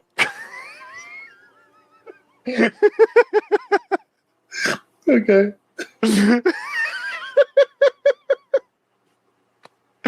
And the accordionist and his pregnant wife, Dasto, join the troupe. Oh, gosh. Television is their enemy as they go from the coast deep into the Amazon. Salome lets the accordion players sleep with her once with Dasto's knowledge. He's moonstruck. Then after Dasto's baby is born and financial disaster hits the troupe, the accordionist must choose between seeing his wife a prostitute and leaving the caravan. This is a brand new 4K restoration. There's a making of featurette, introduction by the producer, and a 16-page booklet with an essay by Rafa Salas Ross. Any thoughts on Bye Bye Brazil? Oh, yeah, I ordered this one for sure. This is a film I've been wanting to see for a long time. That's going to be your new... You should tattoo that on your rib cage. The Wandering Lord. The Wandering Lord. Oh, man. This is one you can cover. Another Film Movement. I ordered this one, too. I'm sure you did. All right. Well, you'll need to zoom in a little bit.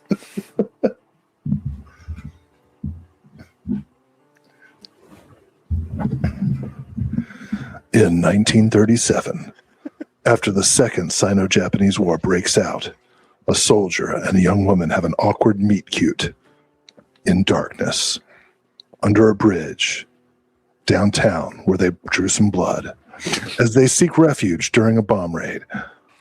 Although they can't see each other's faces, they promise to meet again after the dust settles. 10 years later, the soldier, now a burgeoning songwriter and tuba player in a marching band, so a total catch, is back in town, desperately searching for his would-be soulmate. As fate would have it, they end up living in the same building, unbeknownst to each other. Through a series of mishaps, he mistakes her new ingenue roommate for his love interest, and wacky love triangle hijinks ensue. Consummate auteur Chu Hark almost single-handedly reinvented Hong Kong cinema in the 80s and 90s with uber-kinetic genre opuses, amping up cinematic spectacle, whether with special effects or sheer unbridled energy. This Hong Kong-styled homage to the screwball comedies of yesteryear features black belt level slapstick and delightfully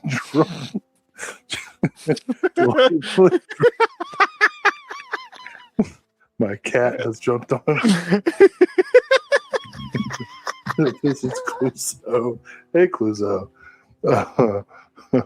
Black belt level slapstick and delightfully droll rom-com shenanigans with striking mise-en-scène and inspired production design. Shanghai Blues is luscious, loving, and a lot of fun. One of Chui Hark's most enjoyable works, according to Richard James Havis from the South China Morning Post.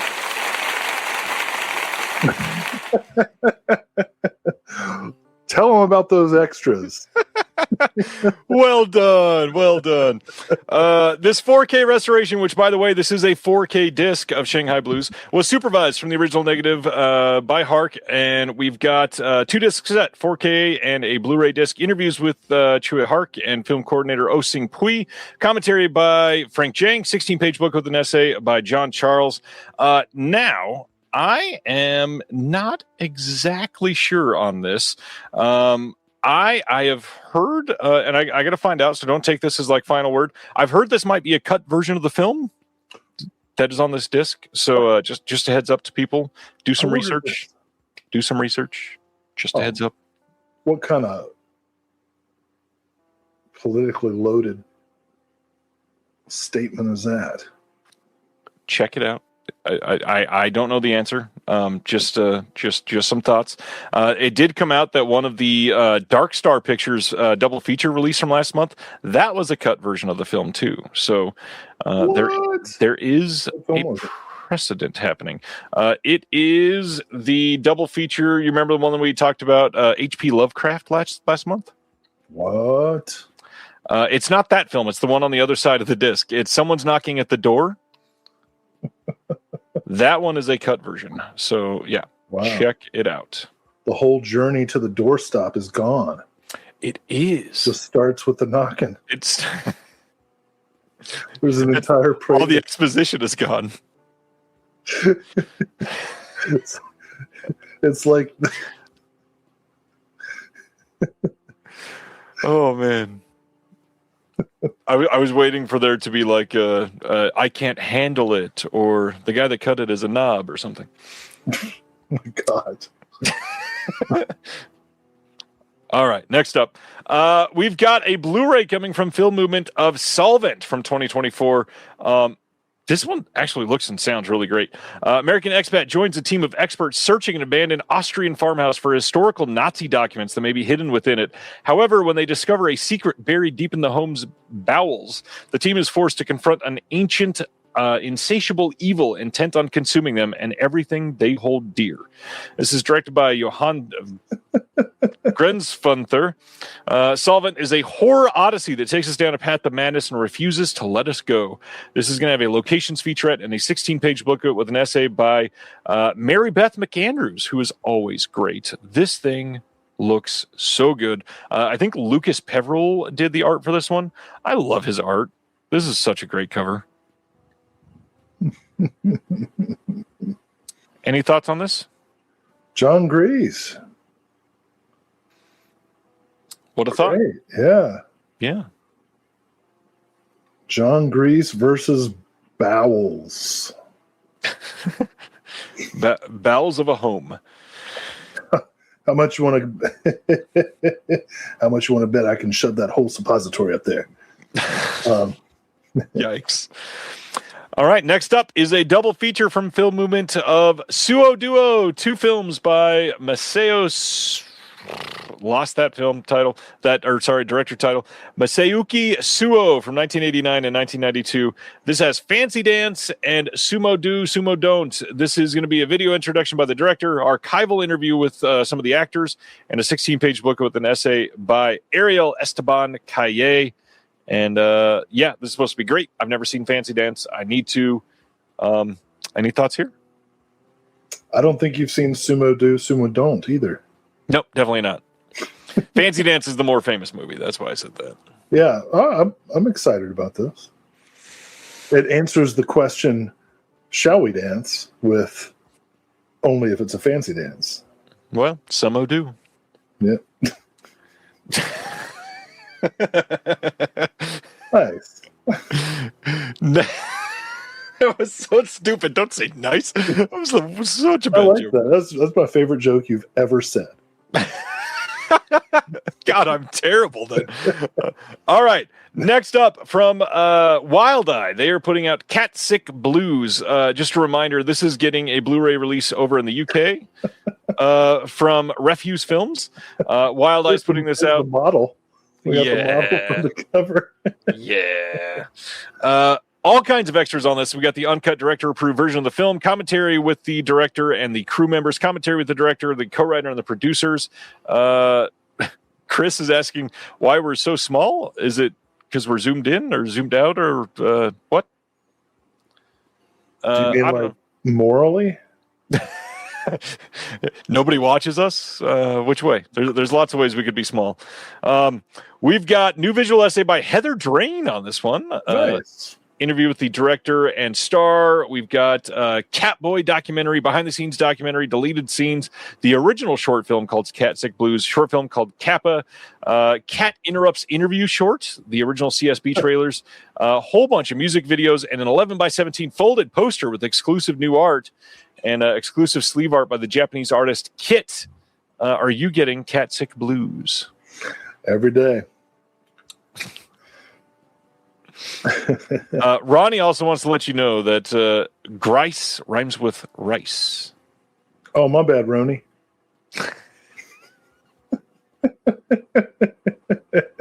No, thank you for the correction. I appreciate that.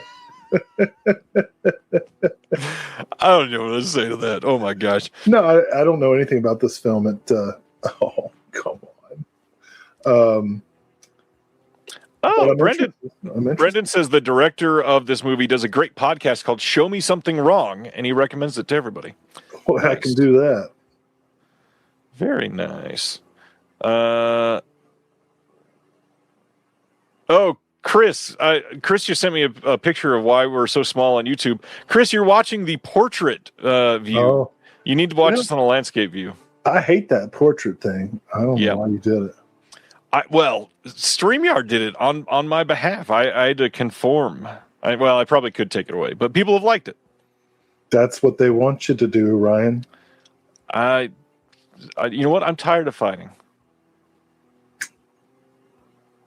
I'm tired. Tired of fighting for a lost cause. Oh, I love this. I can't wait to get this. Let's talk about VHS Hit Fest. They are putting out Dead of Night, which is a complete series from 1994 to 1997. And this says, welcome to Victorville, which is the name of a real town in California that I grew up 30 minutes away from, just spelled slightly differently, which, by the way, the original Hills Have Eyes, shot in Victorville, California. A town where interdimensional flux core portals open daily and a menagerie of dangerous creatures crawl through them. Join Victor Corporation Enforcement Officer Status and AK as they protect Victorville from dinosaurs, killer robots, golems, basilisks, sligax, golden balls, drainers, the Draulic, and much more. Created by real-life security guards Wayne Spitzer and Andy Cumpon. Nice. What a name. Dead of Night is an ambitious supernatural shot-on-video TV series that aired on Spokane and cable access. Amazing. It feels like David Lynch directing The X-Files, and VHS Hitfest could not be more proud to present this unique series in its entirety for the first time ever. Okay. Everything about this looks amazing, but I call bullshit that watching this is going to make me think of David Lynch directing The X-Files. I mean, give it a chance. I do not believe for 1 second I will think of either of those. I don't know. I am going to get this, and I'm very excited to watch it. But let's let's keep our expectations where they should be. I mean, yeah, touche. This is a 2-disc set. You get all 12 of the original episodes, previously unreleased episode called Tool, select commentaries, interview with Wayne Spitzer and Andy Kumbon, oral history of Dead of Night, behind-the-scenes footage, archival news segments, 6 short films, and even more. VHS Hitfest is one of like the 5 or 6 partner labels that seems to really like use up every single megabyte on the discs. So there's gonna be a lot on here. Yeah, this looks genuinely really, really fun. Excited that we're getting a public access series on disc. Just a fun, cool thing. Yeah, I hope it's the first of many. I love cable access TV shows. We used to have a great one in Greensboro. Oh my God. It was kind of like a horror host type show called Billy Bob's Killer Bees, but he'd go do these incredible man on the street segments.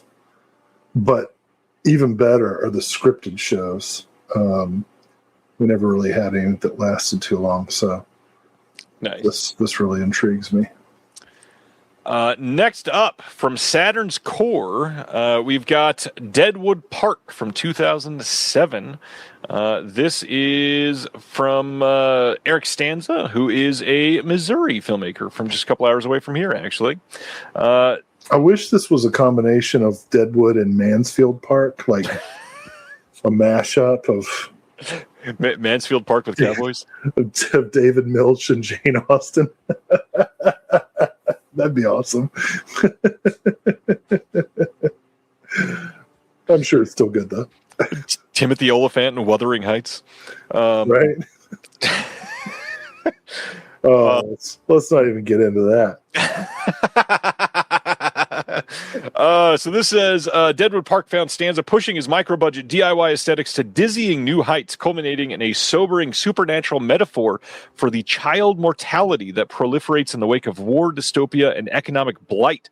Saturn's Core is proud to present the Blu-ray debut of Deadwood Park, sporting a brand new restoration supervised by the director, plus a cursed, buried chest of new and archival special features. We've got multiple commentaries. There's a new 2026 retrospective documentary. There is a feature-length doc from 2007, crew on-camera featurettes, outtakes, deleted scenes, music videos, radio commercial, Wicked Pixel trailer vault, and more. Interesting.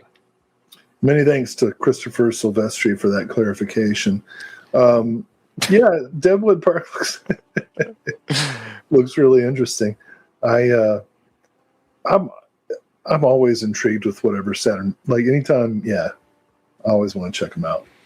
Saturn's Core has a couple things coming up soon that I cannot wait to see what else they got on the disc, because God, some of the titles they choose are just great. You know what my favorite one is? Is it Zombie Army? Zombie Army. Oh, Ross Hires again. We love you. Next up. AGFA putting out their new disc for the month. We've got 1990 Embalmer. You know, see Daddy's still gonna play it. I'll lick your bum down.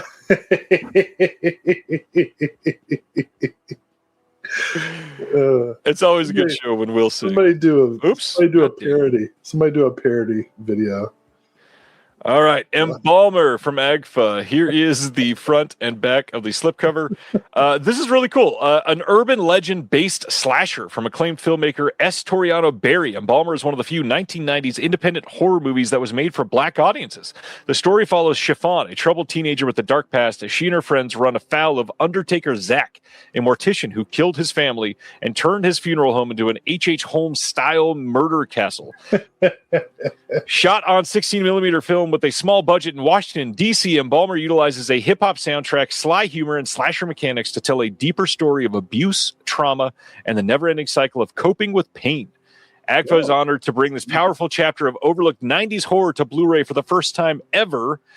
We've got this preserved from the original 1-inch tape master, a video introduction by the director, Q&A with the director, archival behind-the-scenes featurette, some trailers, and Ballmer, an early cut, a previously unreleased version, short films from the director as well. We've got 3 of those, plus a bonus movie called The Black Beyond, Barry's previously unreleased shot-on-video sci-fi horror anthology. Plus, there's a Black Beyond news segment. This sounds incredible. Yeah, it does. I really want that to be a real song now, though. Yeah, I really do too. Hopefully that can be done by next time you're on, right? You're going to get that properly recorded? Thank you. Yeah, I'm probably going to spend most of the day tomorrow, like, rewriting the lyrics to inform her. Isn't there like okay, so Barry Chestnut, isn't there like a formula that you're supposed to follow to get your erotic film alter ego? What's the formula? Isn't it your... Oh, I don't remember. It's like your favorite color and then the name of the street you lived on when you were a kid or something? I don't think that would be a good name for me. I think yours is supposed to be the last 4 of your social and then your dad's maiden name.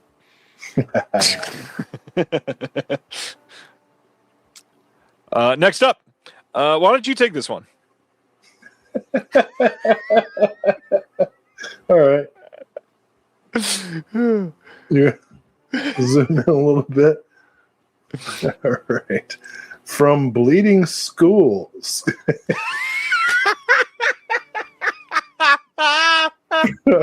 From Bleeding Skull. Uh-oh. I got another cat, and she's messing with my microphone cord. How come it only happens when you're talking? All right. From Bleeding Skull. What's this, French? From Bleeding Skull, Folie Meurtrier, and the films of Antoine Pelissier. Much better than I would have done. A window to the spectral world, the work of Antoine Pelissier. Physician by day and horror maestro by night, the underground answer to Jean Roland. Folie Meurtrier.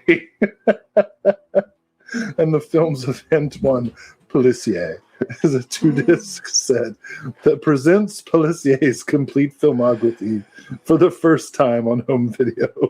From dreamlike slasher Folie Meurtrier to gore-soaked epic Maleficia.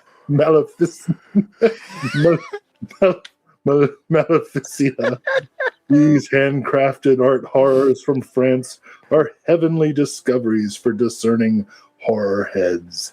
This set also includes the long-lost, uncut version of Les Proies du Mal, Pelissier's first feature, and Dr. Gore, a feature-length documentary from Pauline Pallier.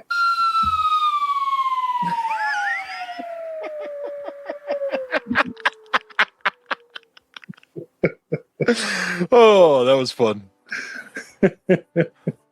Man. Like, yeah, great. I feel really terrible for the people listening to that on the podcast later because it was just laughing. You remember that show Wings? Yeah, starring Hauser, right? Huh? Starring Hauser? I'm sorry, Helen Hunt. Crystal Bernard. Yes, I watched Wings. But there was a gag where so Thomas Hayden Church played Lowell, the dim-witted mechanic, who inexplicably spoke perfect French. Right. And every now and then there'd be a gag where he'd have to talk French to somebody, and he would like speak perfectly, and then punctuate the conversation with "bon." And so, as I was reading through this, I was like, "Well, this set sounds bon." Yeah, this is one that they had been kind of teasing for a little bit, and I'm so glad this is coming. A French thing to do. Yeah. You know why I named this fella Clouseau, and this is Clouseau spelled Clouzot. Clouseau, my cat Clouseau. I named him Clouseau, one, because Henri Clouseau, the master of noir, and obviously Clouseau is noir, but also because he kisses me without my consent.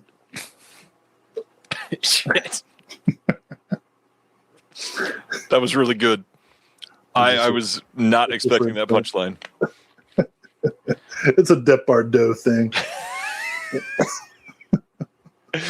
Oh man, that's what they Depardieu. All right. That's what they Depardieu. But in seriousness,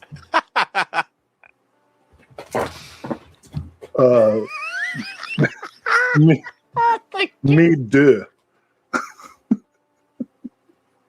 Oh, this has been a good time. That's all right. That's Sappho behind me. So Clouseau is named because he's noir, and Sappho likes to take rides in my Subaru.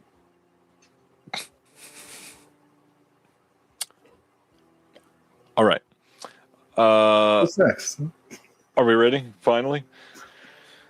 Next up is The Glassworker. This is available from Watermelon Pictures, and this is from 2024. It says a young glassblower's world is upended when a violinist and her father arrive in town during a time of war, challenging his relationships and ideals. This is Region A Locked, has a making of doc, a storyboard gallery, and English subs.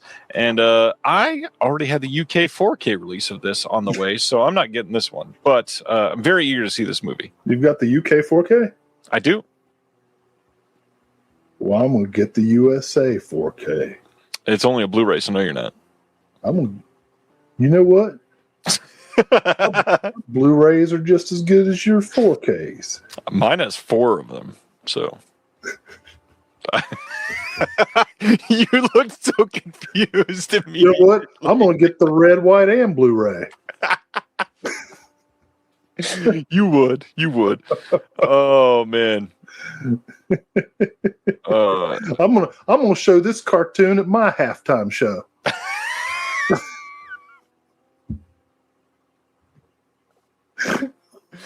Oh, that was pretty good. All right.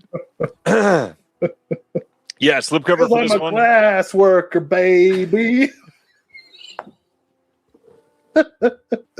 Kid Rock. Did it need a tag? Do you know, this is a funny story to Kid me. Rock. When I lived in Kentucky in the early 2000s, and the fact that this was 20 years ago is important to the irrelevance of the alternate halftime show that certain political organizations are putting together. But I on the side, I coordinated this punk rock club, and a lot of local bands and artists would come and play, and every now and then you just get some kid who, was like, I've written a couple songs, can I open for everybody? And this guy came, and I'm not going to say his name because he's a high school teacher now. I think it might actually get him in trouble, but he created an alter ego called Riding a Giant Duck, and he just would come and play. He couldn't really play guitar at all, but he would stand up and play guitar and sing these songs that were like 30 seconds long. And I'll never forget, he began his set with this song's called Famous People Who Deserve to Die. And he played his guitar for like 20 seconds, just like, and then when he got to the end, he goes, Kid Rock. And that was the end of the song. That is a really funny bit. Oh, man. All right. Well, we've the reached Glassworker. Hey, it looks fantastic no matter where you're from. You know what else looks fantastic? You when know, you're hungry? it's a bipartisan film. You know what else looks good when you're hungry? A hoagie. We've got Art Label putting out the film Hoagie. This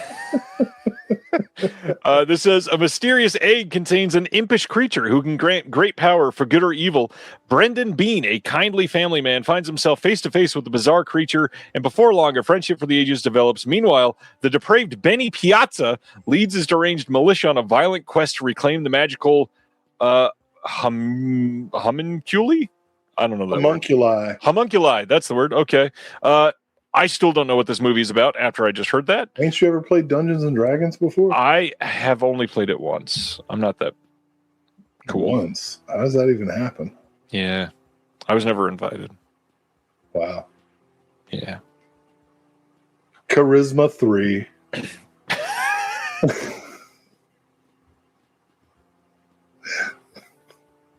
Hoagie. That was so good. Holy shit. That was perfect. Oh, man. So this is Matt Hewitt's relentlessly strange love letter to the little bastard subgenres, as much reminiscent of his inspirations like Gremlins, Munchies, and Ghoulies as it is completely original. There's nothing like Hoagie out there, and there likely never will be again. This self-assured feature full of goopy latex practical effects and squibs is the culmination of a lifetime of ambitious, no-budget filmmaking. This is going to have a feature-length commentary with the co-creators Mike Hewitt and Ryan Morley with special guest Hoagie himself. Short films, Daddy's Boys, Beta Testing, and Roid Rage. Hoagie's House, practical effects making a featurette, 8 music videos directed by Matt Hewitt. There's Promised Men social media content, not sure what that means. Anderson Valley Ranch commercial, crowdfunding promotional videos, liner notes by Outlaw Vern. Hey, Vern. Some trailers and teasers. And that is it. Hoagie is supposed to be great. Heard a lot of great things about this for a while. Eager to see this. Any thoughts on Hoagie? I'm into it. All right. Nice and easy. Next up, we've got Enjoy the Ride Records, a.k.a. ETR Media, putting out The Image Revolution from 2013. This says 20 years ago, 7 superstar artists left Marvel Comics to create their own company called Image Comics, a company that continues to influence mainstream comics and pop culture to this day. This is the story of Image. This is going to be region-free with the director's commentary, additional interview footage from the original filming sessions, catching up with Rob Liefeld 10 years later, the Image Revolution, what happened since the film, Todd gets his watch, and that is it. Just another ETR Media documentary. This is one I'm pretty excited about. You know, I make jokes about ETR Media releases from time to time, but this one I really want to see. I remember when I was in 7th grade, getting Todd McFarlane's Spider-Man #1, which I wish I still had because it would solve all my money problems. And like anybody my age, the Aliens versus Predator comics were like, whoa. And wait, was Lady Death Image too? Not sure on that one. Oh, you ain't that kind of nerd? Not for Lady Death. I've read quite a few, just not that one. I'll look it up for you. Lady Death and Evil Ernie, right? Were Image, or were they? No, they were Marvel, it looks like. No. No? Marvel might have bought them, but they were. Lady Death first appeared in Eternity Comics. Was it Dark Horse? Was that the other one? Eternity Comics, Chaos Comics, CrossGen Comics, and Avatar Press. And then now it's Coffin Comics. I don't know what the shit that is. Anyway, Image Comics is cool. I am frozen? Yeah, you've been freezing a lot tonight. You're frozen right now. No, actually you're moving. You're just boring. Now that I think about it, Aliens versus Predator, I don't think it was Image. Well, okay, now I don't care. All right. Moving right along then. What did they do? What did what? I'll look it up. I was right about the Spider-Man. The rest of it, I think I was wrong. All right, next up. Sorry, ETR. I tried to. Next up from brand new OCN partner label, Willa. We've got La Cocina from 2024. And this is our slipcover on this one. A little bit on Willa first. Willa is a production and distribution. Is that La Cocina? Is that Cathena? No, it is definitely not Cathena. Wait, is it Spanish or is it? Where's it from? I believe it's Spanish. Spanish from Spain? I believe so. Well, La Cocina. I mean, not everything is pronounced like Barcelona. Or Ibiza.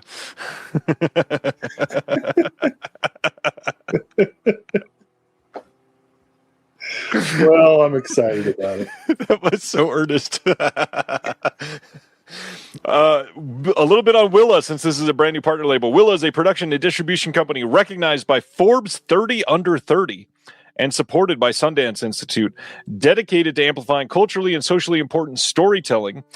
So this one says, in the heart of a bustling Times Square kitchen, dreams and desperation collide as the back of house staff each chase the elusive American dream, which no longer exists.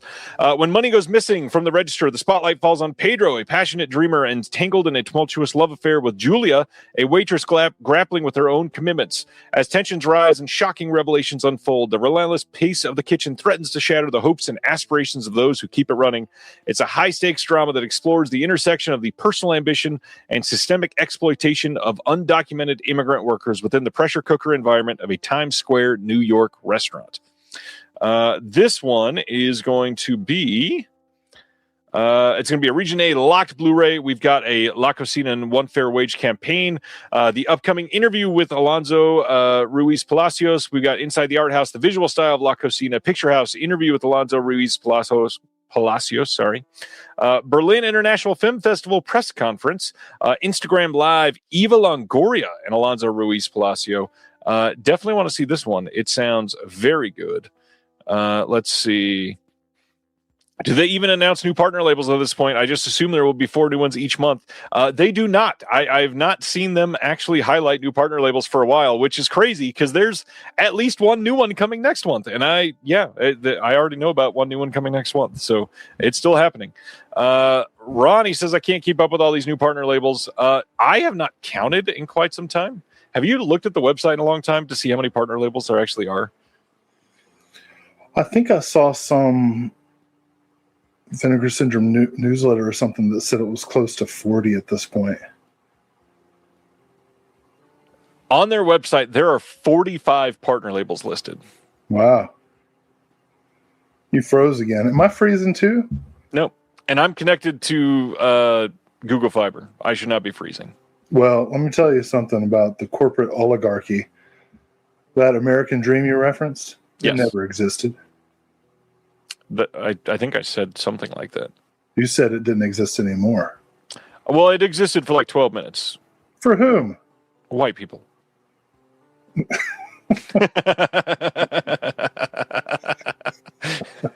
not even. Only a few of us, really.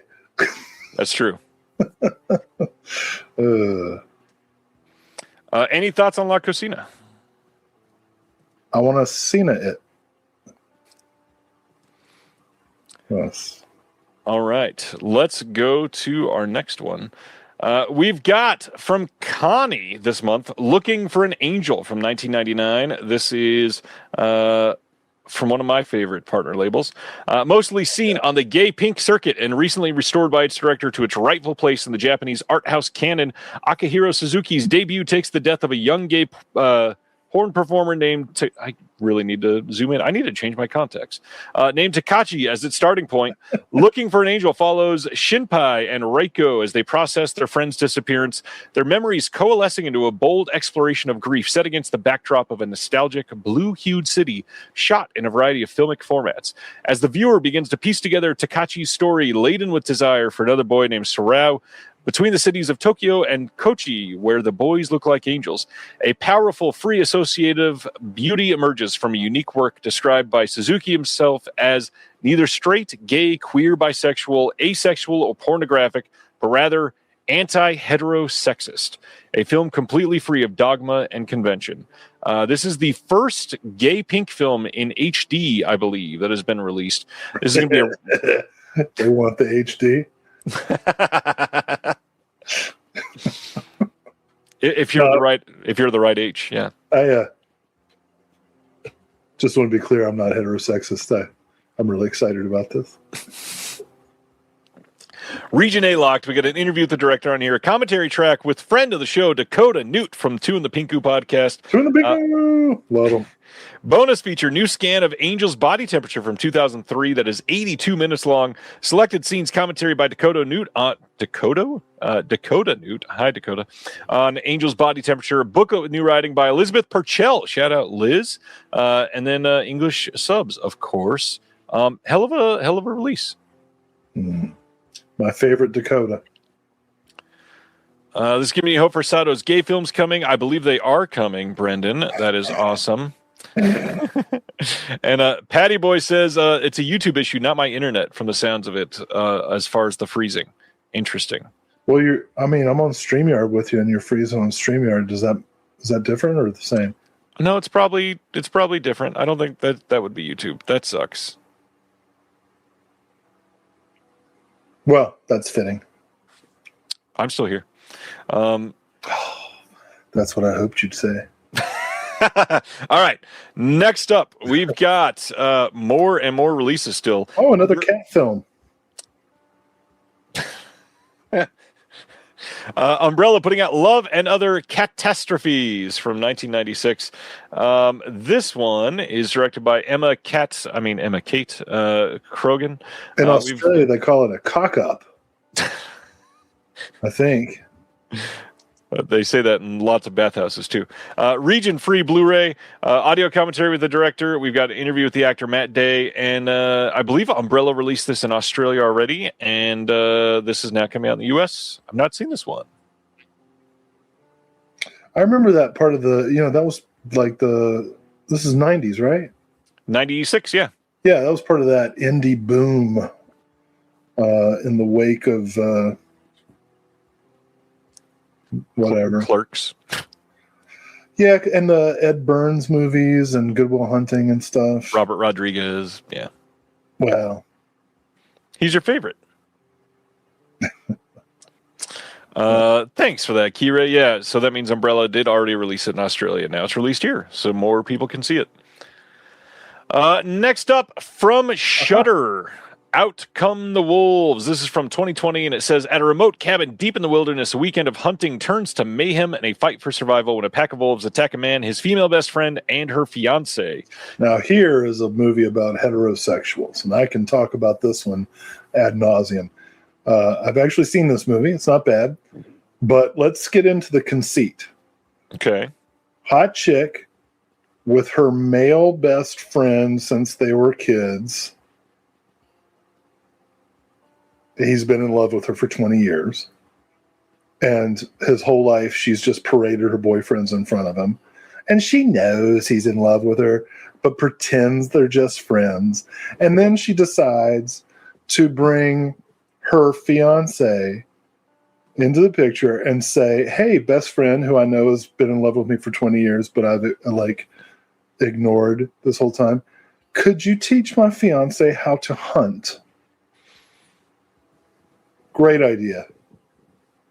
Sounds like there's a setup for a lot of tropes there. Oh my gosh. It's actually well acted and well put together. I won't say it's a great movie. I'm kind of on the fence as to whether I want to own it. I watched it on Shudder and enjoyed it. I kid about it being actually, I don't. It is a very heterosexual movie because those are exactly the kind of toxic dynamics that you get where like men and women can't just be friends without it getting complicated. Like, can we not just be normal people? No, we can't. Or can you like have a sexual connection but still just be friends and not complicate it? Also impossible for heterosexuals, or at least one of them. So I will say the dynamic between the two dudes is hilarious.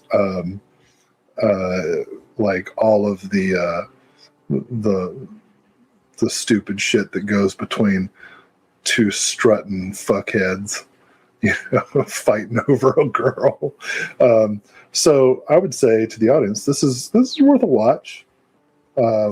Maybe worth a pickup. I would like to hear the commentary. You know what's interesting? We still have 50 announcements to cover. Really? Yeah. All right. Well, let's speed it up. We got a commentary from the director on this one. There's a Sophie bike crash previs, still gallery storyboards and production materials. And I'd certainly would not be against seeing this one. Did anybody make a rancid joke yet? Not yet. But do you know what Beyonce's younger sister would be called if she was small? Ronnie made a rancid joke. Oh, yeah, she did. I totally forgot about that. Nice.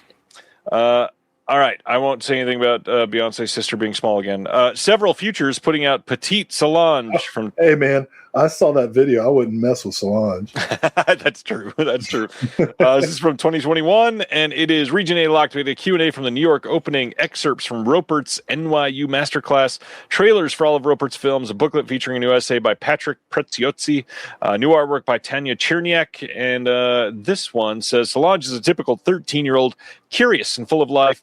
When her parents begin to argue, fight, and slowly drift apart, Solange's world begins to splinter. To keep her family together, she will worry, act out, suffer. It's the story of a young and overly tender teen who wants the impossible for love to never end. Okay, A, I've already done that 3 times. Don't need to do it again. B, do you think they call him Mr. Roper? Probably. I would love that. You know, I would love even more if I were taking a film class taught by Mr. Roper. Next up, we've got Factory 25 putting out Swamp Dog Gets His Pool Painted from 2024. I ordered this right away. Yeah. This seems like a Will title. Absolutely. Hidden away deep in the suburban San Fernando Valley, legendary cult musician Swamp Dogg, alongside housemates Moog Star and Guitar Shorty, has transformed his home into an artistic playground. Together, they navigate the tumultuous waves of the music industry and forge a wonderfully bizarre and inspiring path across time and space. This is not only going to have Swamp Dogg, Moog Star, and Guitar Shorty. You've got Tom Kenny, Mike Judge, Jenny Lewis, Johnny Knoxville, John Prine, all in this. We got deleted scenes. If you can kill it, I can cook it. Infomercial, Swamp Dogg music video, Swamp Dogg at Little Art's poker party. Sorry you couldn't make it. Short film, live performance featuring Bo Vare, Jeff Tweedy, John Prine, and more. Swamp Dogg and Moog Star commentary, 32-page booklet with Swamp Dogg's cheesecake recipe, a conversation with Swamp Dogg and Moog Star by Steve Marsh, and a mostly complete Swamp Dogg discography. Holy shit. Well, I'll tell you this. Anybody listening or watching who knows Swamp Dogg has probably already ordered it. If you don't know Swamp Dogg, get it. Like, yes. I might watch it with the commentary first. I can't wait to hear Swamp Dogg and Moog Star talk about whatever this is. Yep. Awesome. Death Proof says, sounds like it's worth it just with the cheesecake recipe. I think this is my the OCN title I'm most excited about for the month. Nice. Even though you'd already said that for Boxcar Birthday. Or was that VS and now... Yeah, that's Cinematograph. That's different. This is an OCN title. Got it. As you have made clear several times on the show that Vinegar Syndrome and OCN are separate companies. Correct, but OCN envelops Vinegar Syndrome as well. So when you said OCN distributes for Vinegar Syndrome too. I stopped listening to Envelop. I'm not surprised. I just was like, what a great word. And I just started thinking about all the things that can be enveloped. You're a big fan of Herschel Gordon Lewis's work in envelopes, right? That was a dumb joke. That was the stupidest joke you've ever made. You've hit your high and your low tonight. I just know what you've studied, so that was a deep cut. So for anybody wondering what the hell Ryan's talking about, Herschel Gordon Lewis is had a second. Actually, his real career was as a internationally renowned ad copyright consultant, junk mail, and he wrote something like 25 books about direct mail marketing, and I have almost all of them. It's like a whole shelf of Herschel Gordon Lewis direct mail marketing books. So yeah. Anyway, Swamp Dogg, dude. Okay. You should see my Herschel Gordon Lewis books. It's an amazing collection. I have heard. I've somehow not seen. I also think it's very nerdy that not only do you love them and have deeply researched them, I think it's even nerdier that I know that and that I could make the joke about that having not researched any of it. Let's carry on. Maybe you should make a Pink movie. Maybe I should. Next up is from No Budge, and it's Teddy Out of Tune from 2020. The ASMR about you should make a Pink movie is kind of creepy. This says, with a piano strapped to the back of his truck, a nomadic street musician drives 2,000 miles. Oh, look, this one got the word right. It said nomadic instead of using the slur. Drives 2,000 miles north to Canada on an emotional mission to spread his mother's ashes. A nomadic honky.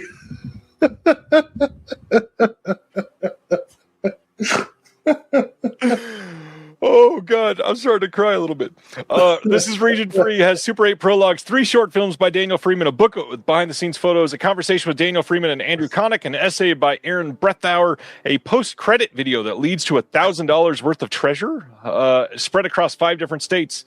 And, yeah, this sounds interesting at the least. 48 more. 48 more. Next being Unspeakable by Dark Star Pictures. You can pick this up now. This is a 2025 film. This is going to be region free. Has a feature commentary with Chad Farron, Brandon Kirk, Alina Madison, and Bai Ling.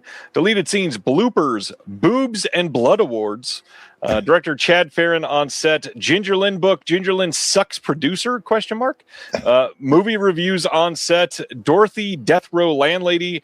Official and alternate trailer and a photo gallery.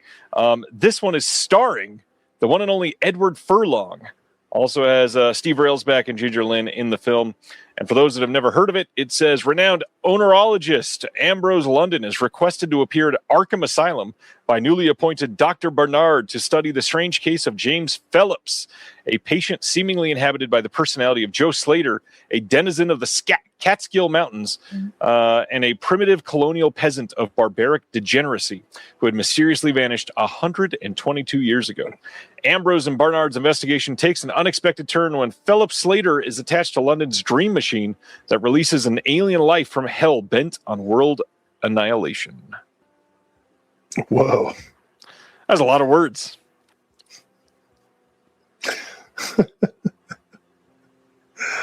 I'm actually pretty excited about that cast. I'm interested. You are historically a big Furlong fan. I liked Pecker. Yeah. All right. Speaking of liking Pecker. Jesus Christ. To be clear, I like John Waters Pecker. Holy shit, the transition was amazing. That's all what right. they said. It is what they said. As I'm wearing this shirt, what a day. What a day. Thank you. Melusine, as part of the new VCX line, has released the amazing, notorious, the very well-known Debbie Does Dallas from God. from 1978. Man, I don't know what to say here. Founded in 1979, VCX has been one of the premier names in erotic films on home video for close to 50 years. With a vast catalog of genre classics featuring star-making performances and top-quality direction, these meticulously restored Blu-ray editions will present the VCX library as never before seen. So be prepared for many from that library. Debbie Does Dallas. This is a large title for Vinegar Syndrome to get. Coming from a quite well-endowed library, this is good. I got kids, man. I'm sorry.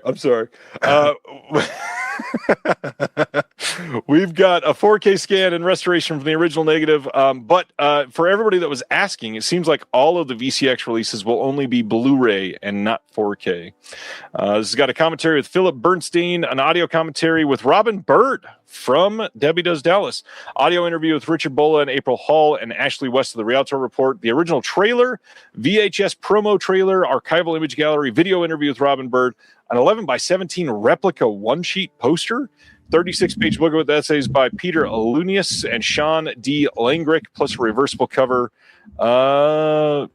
Big title. I have actually seen this. In fact, I actually showed this movie in a theater when I was running that punk rock club in Kentucky. After one show, several of the bands were kind of staying the night and stayed in the. We all kind of had sleeping bags and stuff, and we stayed in the venue, which included a movie theater, and I screened Debbie Does Dallas for the bands. What the hell? Jamie Gillis is not in it. Somebody asked if Jamie Gillis was in it. I think Herschel Savage might be. I can't remember. Richard Bala, though, definitely is. Herschel Savage is in it, yeah. Okay. Eric Edwards as well. You know, it's fun. That's fun. I'll tell you one thing, it was weird watching it in a theater full of sweaty dudes who had just played a hardcore show. Right. Like from one hardcore to another. Oh, geez. I won't name the bands, but they were fairly well known. All right. Let's go to the next one. High School Memories, also coming from the VCX line over on the Melusine side. This is from 1980, and this one is going to be starring Jamie Gillis. And this one directed by Anthony Spinelli. We got a 4K scan and restoration from the original negative, the original trailers, image gallery, reversible cover, and another 11x17 replica one sheet. I've not seen High School Memories. Is this one of your favorites? You know, call me a prude if you wish. I don't like to associate high school with anything. I would agree, yeah. Erotic. You know, there's just like the age cutoff then. Even though I know it's, I mean, like the whole sex comedy thing is watching 20 and 30-year-olds play minors. to lose their virginity by prom night. Yeah, it's a really screwed up culture. So no, I haven't seen High School Memories. It sounds delightful. I don't know. I don't know how to talk about these pornos with you guys. Well, then let's talk about Jess Franco's Love Camp. Oh, this is great. The one that I had to censor like crazy for Instagram. That's so funny. This is the only one you have to censor. Yep. This is coming from Delirium. This is another Jess Franco we get to talk about tonight. This is from 1977. This is starring Nana Van Bergen. We've got a commentary by Troy Howarth on this, photo gallery trailer, Erwin Dietrich trailers, and that's it on this one. Tell us about Love Camp, sir. Oh, you know, it's a women in prison movie. It's got the zooms that you like.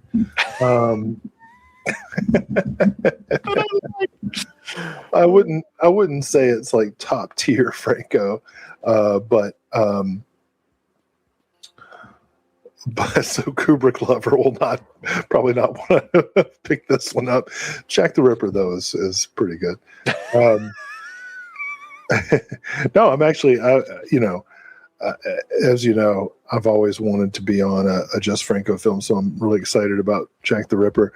I enjoy Love Camp. I think it's kind of fun, but it's nothing. It's not like the way you'd want to introduce somebody to Franco. Yeah. No, probably not. All right. Ready for the next one. Let's get into some Shout Factory, which for a lot of people, this is the first month that people are starting to get super worried because there's not a lot of output. So we'll talk about that. But first, before we do Shout Factory, I just remembered, should bring up for Vinegar Syndrome, they did announce today, so maybe I don't need the Jess Franco at all on the screen. Vinegar Syndrome announced today that they are re-releasing Rad as a VSU later in 2026. Oh, yeah. and it's going to be including the documentary that has come out since their original 4K release of Rad. What? And yes, so there might be a reason to pick that up. And then the other thing, the original Vinegar Syndrome 4K release did not have Dolby Vision, and the new one will have Dolby Vision. So that will be an upgrade as well if you are super into that. It's going to be done in partnership with Utopia, who they've been doing some work on that. It's going to be a deluxe VSU package featuring the longest and most extensive book that VS has ever made, sporting a brand new Dolby Vision remaster and a huge assortment of both archival and newly produced for this specific edition set of extras, including the brand new 2025 feature-length making of doc. And keep in mind that is also being released in Australia by Umbrella and will likely be coming out overseas as well. Your frozen face that time was really great. It was a good frozen face. I quit. You can just take over for the rest of the show. You're back. I'm glad I'm back. I don't know what's going on. I can refresh if that might be helpful, but much like the Rad release has been refreshed. All right, now let's talk about Shout Factory. Rehashing the same discs again, they're putting out a 4K steelbook of Sky Captain and the World of Tomorrow. This is coming out April 21st. It is a wide release. It is not going to be stuck on any site or anything. You can get it anywhere. I do like the design of this much more than many of their other steelbooks, but I will also not be buying this. You know that song by Eric Burden and the Animals? Sky Pilot. Oh, God, I haven't heard How that high in ages. can you fly? I always think of that when I see Sky Captain. I've never seen the movie. I know it's like the first, not the first movie. It's like the first extensive CGI film, right? I believe so, yeah. Yeah. But I've never seen it. Oh, tell me about this, because is this the same 4K that Shout's already released with just a steelbook? Let's zoom in here on the note that I took the time to write on this. Oh, okay. These are the same discs as before, presented in a new steelbook package. Okay, Almost Deer Hunter. Almost exactly as you stated. April 7th, brand new 4K steelbook of the Deer Hunter without 4K discs that are brand new. These are identical. I do like the design of this steelbook, but I won't be buying it because I already got the other 4K and I don't need it. So great movie. 4K looks good. Any thoughts on the Deer Hunter? To paraphrase Robert De Niro in The Deer Hunter, 4K! The move of the microphone first is something I'm very grateful for. Everybody's grateful for that. All right, next That's actually the only there's two memories I have of Deer Hunter. Robert De Niro sitting on a rock yelling "okay" into the wilderness, and Christopher Walken blowing his head off. Spoiler, sorry. That is one of the main scenes you should remember, yeah. Next up, we should probably zoom in and take a look. I remember Tiger Beat. Do you remember this artwork? No, never seen it. It looks like something from an overseas Mad magazine. This looks like something that should not exist. Which is how America refers to a lot of overseas things. Oh my God. Oh, that was harsh. April 28th, 4K and Blu-ray dual format release from Shout of Tiger on the Beat 1 and 2. This is a pretty solid looking release other than the artwork, in my opinion. You got both films. You've got both from the original camera negative. Tiger on the Beat. We've got Dolby Vision. We've got an audio commentary with Frank Jang. Interview with stuntman and actor Billy Liu. We got an interview with James Mudge. We've got that audio commentary again. Tiger on the Beat 2. We got another audio commentary by Frank Jang. We got an interview with Ridley Choi. We got an interview with James Mudge. And that second audio commentary. Solid looking release, just the visual aspect that I don't love on the cover. I've been waiting on this one. I saw this one years ago, and it was really terrible. I believe Pan and Scan burned on a DVD. Eager to see this properly cleaned up. Any thoughts on Tiger on the Beat? Not familiar with it. I'd like to see it. There are genuine chainsaw fights in this movie. Oh, sweet. I will absolutely be waiting for the Arrow Video 4K release of this because I know it will be better. But just a reminder that will be coming out in the UK.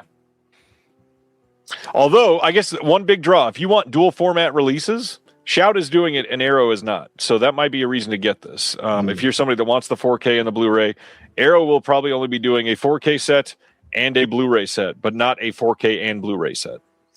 You're waiting for Arrow to put out the pack too, aren't you? Oh, yeah. Well, it's already out of print, isn't it? For Shout? Is it? Maybe. I don't know. Another set of reissues from Shout. Oh, Prince of Darkness, Ghosts of Mars, and Wolf Children are all getting wide releases of what was previously Amazon exclusive steelbooks. So now you can pick these up anywhere. I do actually like this Prince of Darkness steelbook, and I like this movie. I love Prince of Darkness. I think it's hilarious. It is so good. I think I've talked about this on here before, but it took me seeing it in a theater to really have it click. But once it did, I love this movie. There's so many like Looney Tunes moments in it. Yes. I think this is one of Carpenter's best movies, actually. Especially when they get back into like the back rooms of the building and stuff. Oh, happy anniversary, Craig. Congratulations, Craig. That's awesome. Amazing. All right. 27. That doesn't sound as good. I hope you get to 67. Oh, man. Next up, let's get away from Shout and talk about Kino Lorber. Oh, man. The lady from Arrow. Yes. April 14th, Queen of the Ring from 2025 coming out. Extraordinary true life tale that follows Mildred Burke, played by Emily Bett Rickards, the legendary professional wrestler and single mom who defied. As soon as I said it out loud, I was like, that's not what that says. Defied incredible odds to become the first $1 million female athlete and longest reigning champion at a time when the sport was banned across most of America. This has some deleted scenes in the trailer on the disc. Yeah, this is supposedly pretty good. Look at those guns, man. Holy cow. I love Emily Bett Ricard because I love Arrow, which I thought was a great show. Somehow that does not surprise me. I did. I watched every single episode of all 7 seasons, I think. Jeez. And I thought she was great in it. And I'd never seen her in anything else before. But I haven't seen Queen of the Ring yet, so I'll probably watch this. You know what I have seen? Jackie Chan in Armor of God, which is getting a 4K deluxe limited edition later in 2026 from 88 Films. That will be a UK-only release, by the way, just in case you were wondering. Oh, Ronnie. Legends of Tomorrow is the greatest superhero show ever made. You are so right. And Batwoman, season freaking 3, and well, 2 and 3. When they replaced that Australian lady, I thought that was great stuff. But Legends of Tomorrow, holy cow! I just finished season 7 not too long ago of Legends of Tomorrow, and it was very satisfactory. Armor of God. Hey, you know, I got from a Goodwill like 20 years ago a cassette of some kids singing a Christian song, armor, put on the armor of God and, fight against all the heathens and whatnot. And it was delightful. This is different Armor of God, but ever so slightly, yes. Yeah.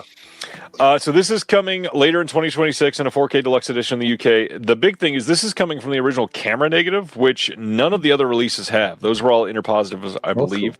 Cool. So that's going to be pretty cool. They are also doing a 4K of the Pink Panther, the original Pink Panther from the 60s, the same one that Kino just did. Before you go to that, Kubrick Lover asked if Armor of God is the one where Jackie Chan broke his skull. I believe that was Project A. Falling from a 3rd story or 2nd story window. Oh, yeah. Yeah, because that was not Police Story. Yeah. Not Police Story, Armor of God. But it's Project A where he broke his skull. Right. That's why I said because it's not Police Story. Yes. It was one of the story have to do with anything. Because it's one of the big ones. And I was saying, I know it's not that one. That's it. Well, it's not freaking Half a Loaf of Kung Fu either. All right. Oh, that was the line. I crossed the line. And getting quibbling about Jackie Chan titles. Terry is telling you that you're wrong. The foreign crew supposedly didn't know how to break his fall, and it was Armor of God. I thought it was Project A as well, though, so I'll be quiet. Well, we can all do a Well, little. Jackie got hurt a lot, by the way, but his skull specifically, yeah. I could have sworn it's Project A. I could be wrong. I'm not going to dispute. My sister went to school with Jackie's son. Was he fucked up then, too? What's wrong with him now? Entitled. Nepo baby. Wow. I hope he's not as judgy as you. Oh, he is. I don't know. She said he just rode around in a Hummer all the time. All right. The original Pink Panther also coming to 4K in the UK from 88 Films. Oh, Google, according to Ronnie, Google says it's Armor of God, so I am completely wrong. I apologize. Accepted. They also listed this We don't talk about teaser. Pink Panther? Well, if you want to. All right. How many more? We got 40? 40. Literally. They also listed this set of teases for 4K releases coming in 2026. What? There's a lot here. A lot of people guessing many of these titles. Some people thinking that some of these are obvious. I feel like some of these are not so obvious. I don't see any of the ones that we're supposed to be on. That third one was one that we were almost going to be on, but we changed our mind. I don't recall that. It was one of the titles offered, and we did talk about it. Well, I don't see the ones that we took. I believe at least one of them is listed here, but What? the only one that I'm excited about, I think that second line there is maybe Lizard in a Woman's Skin. I do not see. You're full of shit. I don't see any of the ones that we're supposed to be on. Think of alt titles as well. I don't know the alt titles, which says something to the quality of our research. All I've got in my head is the titles that we've got. No, I'm just kidding. I don't think I need either. Well, actually, the second one, I think, or is that from the other company? God, this is really terrible to talk around things. Yeah, shut up, man. All right. And 88 Films also launched a new merch site that you can check it out. It's called 88 Plus. They're selling all kinds of shit on there, including like the individual piecemeal parts from some releases. You can pick up individual posters or deluxe boxes if you want to piece together that box set that you missed out on. I gotta tell you, man, I love 88 Films' titles. I love the work that they do. You gotta be careful walking around with that kind of logo. Yes, you do. Especially in 2026. Yeah, well, I mean, it might be good camouflage. I don't know. Depends on where you're going, yeah. All right. Next up, speaking of 88 Films, we got 3 titles to discuss, all 3 coming out on May 12th here in the U.S. only, not in the UK. We've got The Invincible 8 from 1971. This is going to have a 2K restoration from the OCN. We've got audio commentary with Frank Jang and Michael Worth, and that is it on the disc, except for Image Gallery. Reminder that this is coming out in the UK from Eureka, which is why 88 Films is not releasing it there. Next up is The Himalayan from 1976. That face on the cover you might recognize as Angela Mao, and this is going to have a 2K restoration from the OCN. We've got audio commentary again with Frank Jang, Image Gallery on here as well. Love the art on these, by the way. These look great, and then you've got the original on the other side of the sleeve. Nice. And the third title is The Angry River. This one also Angela Mao. Here is the original poster. This one is going to have a 2K restoration from the OCN. Also, audio commentary, Frank Jang also, Image Gallery also. Solid damn set of 3 releases.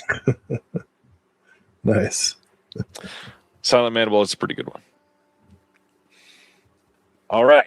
Next up, Refuse Films over in the UK putting out their next wave of releases. These are all coming in late April. First one is 1993's The Pope of Utah. For many years, that was Jerry Sloan. I don't know what it is now. It says a small-time TV evangelist struggles to keep his crumbling career together. This has an audio commentary with the director. We've got a widescreen restoration from 2018, SD full-screen version from 2001, stills and storyboards, the Pope of Utah trailer, and then 2 trailer reels also. This is going to be the uncut version, the director's approved uncut version. We got a slipcover with the director's key art, sleeve featuring exclusive artwork by Gibson Graphics. It's region-free, and you can pick this up now. I've never seen The Pope of Utah. You seen this one? No, I'm interested, though. The second title they're putting up is one that we've talked about a few times before, Splatter University, coming out from Refuse Films in the UK at the same time, late April, like I said. This one was released by Vinegar Syndrome here in the US on Blu-ray. This has a lot of those extras. We get multiple audio commentaries on here. Same thing, region-free. Check it out. Any thoughts on Splatter University? Oh, yeah, it's fun. Yeah, I've seen that a couple times. I think I have the Vinegar Syndrome. Good call. Love the box art on this one too, by the way. Mm-hmm. And then finally, as part of this second wave that they're doing, we've got Die You Zombie Bastards from 2005. All of these limited to 2,000 copies, I believe, by the way. This has a slipcover and 24-page booklet as part of that. This one is the first ever serial killer superhero rock and roll zombie road movie romance. That's a lot of adjectives. We've got 3 audio commentaries on this one. We've got multiple versions of the film from 2016, including an open matte aspect ratio one. We get a making of Doc Red's breakfast experience, some ADR sessions, deleted scenes, outtake reel, digital excess, and more. This one is also region free for everybody to pick up. All right. Barnes & Noble hosting a Kino Lorber and Radiant sale right now. You can check it out on their website or in person. These are scheduled to end on March 9th. Amazon is price matching both of them.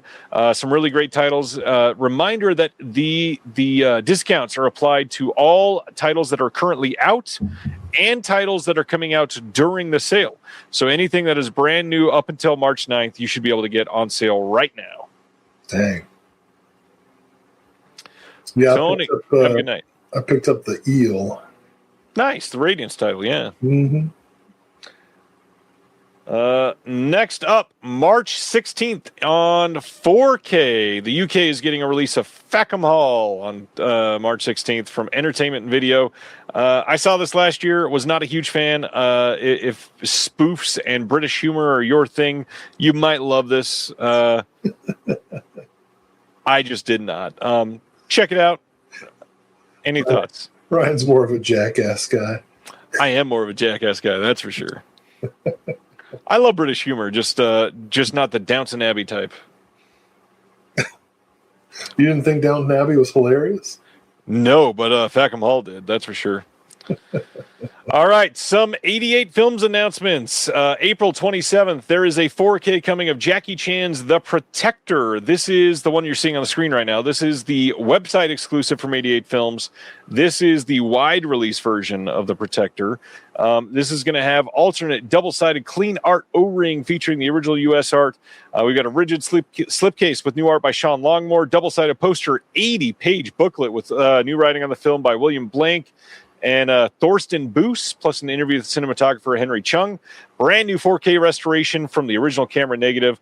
We've got both the U.S. and international versions. That's 95 minutes. We've got the Hong Kong version, which is 92 minutes. That's Jackie Chan's personal edit on that one. We also have the Japanese extended version, which is 97 minutes. So he has a musical number in it?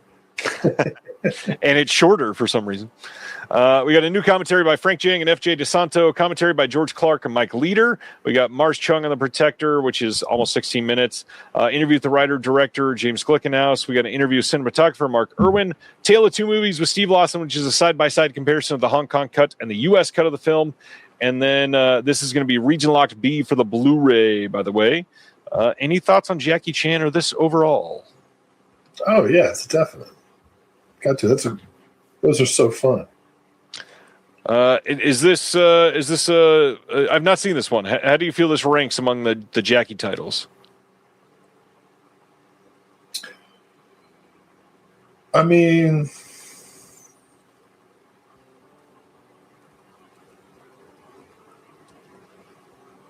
a little over the like 50% tier, I guess. Okay. But they're rewatchable. Yeah, that's for sure. You know. I think it's about time to start showing my kids some martial arts films. Yeah. Yeah, if you want your house to be destroyed. I mean, it already is, so may as well have some fun watching. That's true. They're destroyed it anyway. Now they'll put some precision into it. It'll be calculated.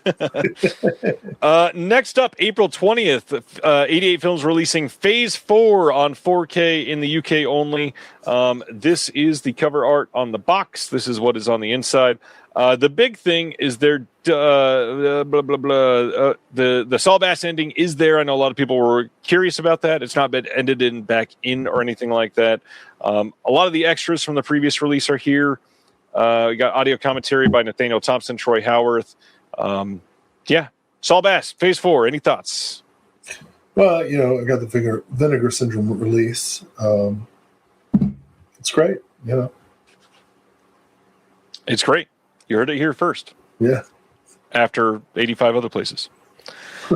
All right, next up, 1977's The Amsterdam Kill, coming on Blu-ray, I believe for the first time anywhere from 88 Films. I hope I'm right there. I think I am. This is coming on April 20th. This is from Robert Klaus, speaking of The Pack, the director of The Pack, director of Enter the Dragon. This is starring the one and only Mr. Robert Mitchum. We got a 2K restoration from the original negative. We've got audio commentary by Frank Jang and Michael Wirth, interview with George Chung. And I need this one. Have you seen this one? Enter the Mitchum. Yeah. Enter the Mitchum. Well, phrasing, but you know what I mean? I do. No, I haven't, but this is a definite for me, for sure. And yeah, first time on Blu-ray anywhere in the world, as far as I can see. You haven't even mentioned that Leslie Nielsen's in it yet. Yeah, I mean, Mitchum is a bigger deal, but yeah. Wait, what? I love Robert Mitchum. I do too, but don't act like Leslie Nielsen's not a big enough deal. He's not. Wow. No wonder you liked the new Naked Gun. You have no respect. Although I did like the new Naked Gun. Yeah, you did. Of course you did. Let me finish my sentence. Although I did like the new Naked Gun. Mm-hmm. I love Leslie Nielsen. No, he was great in Scary Movie.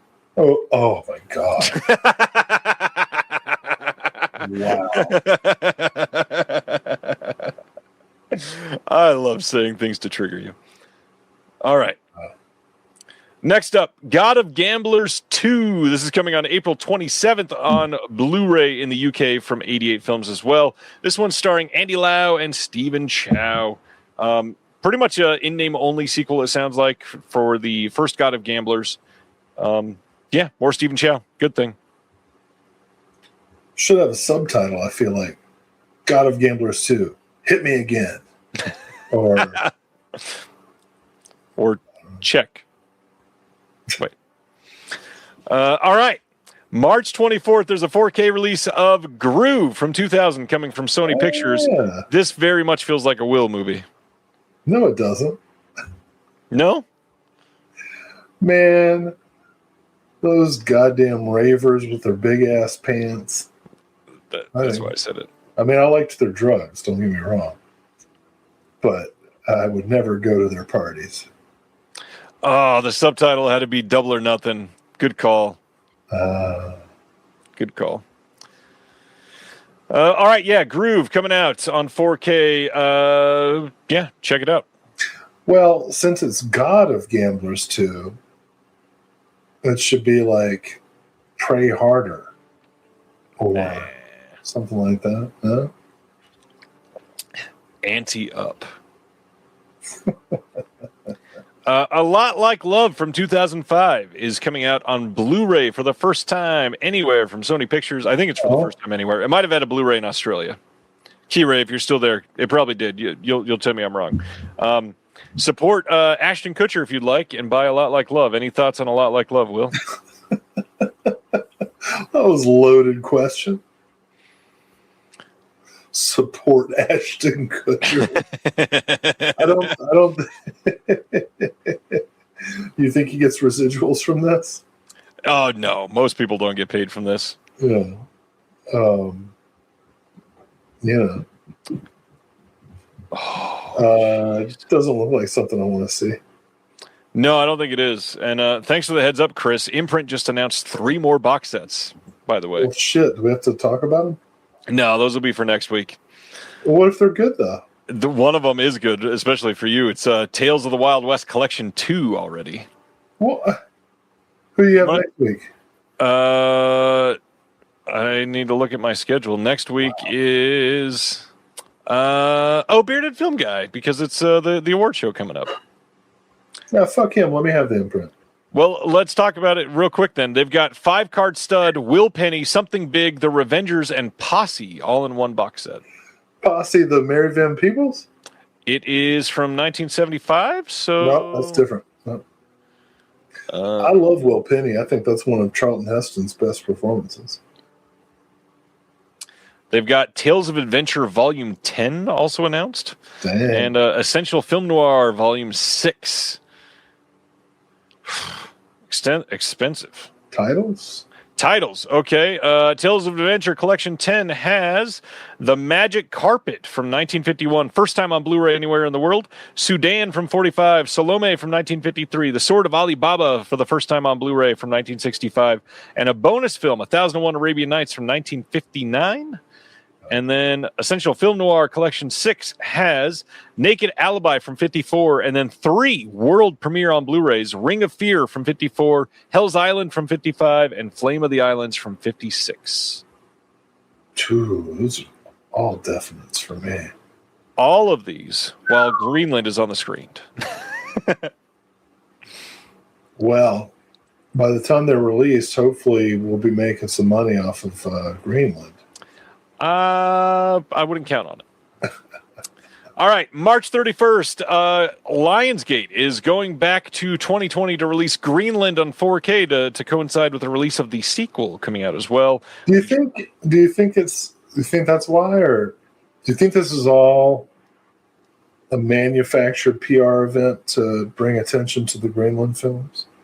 No. No? I mean, Greenland 2 was just in theaters and is coming out on 4K. Yeah.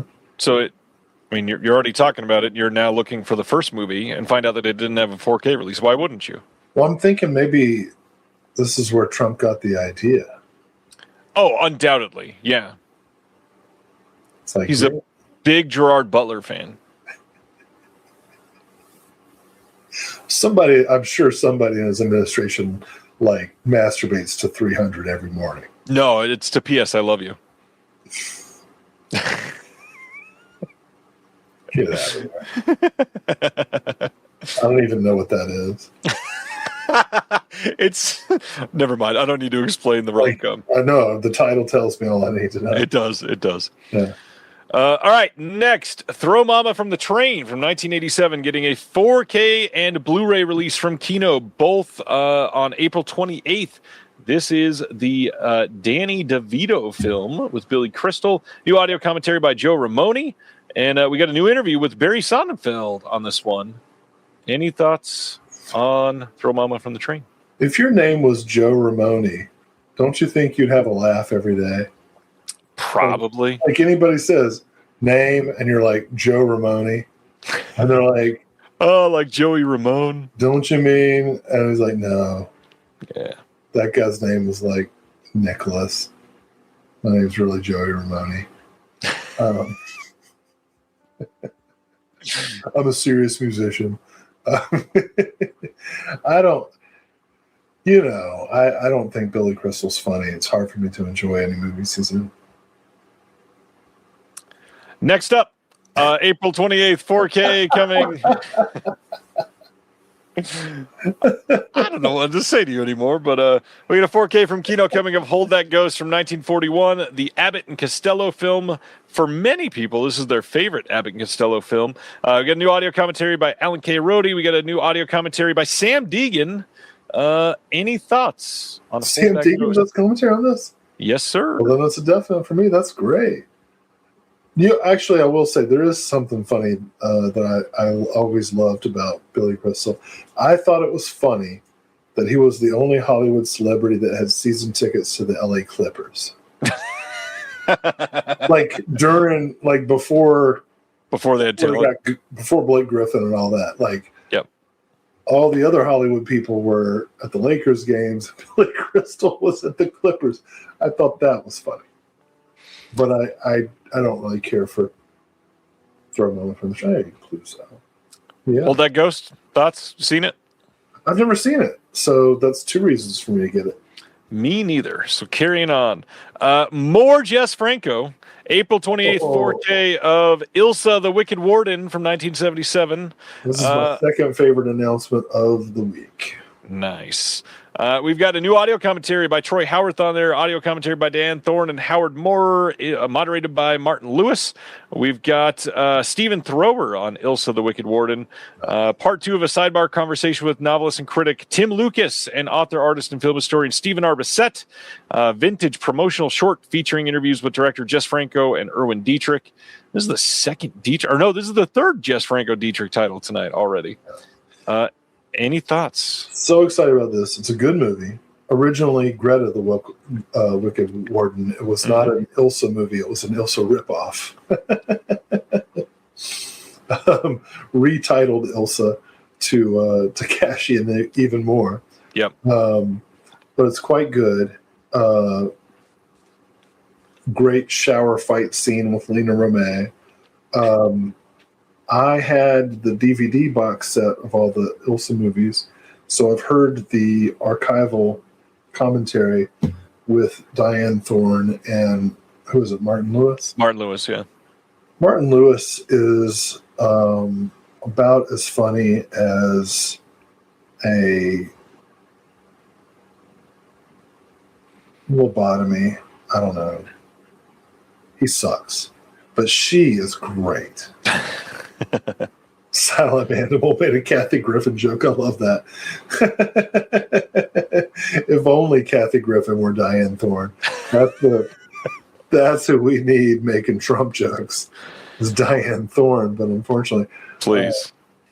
I'll give. Here's another Turner Classic Movies plug.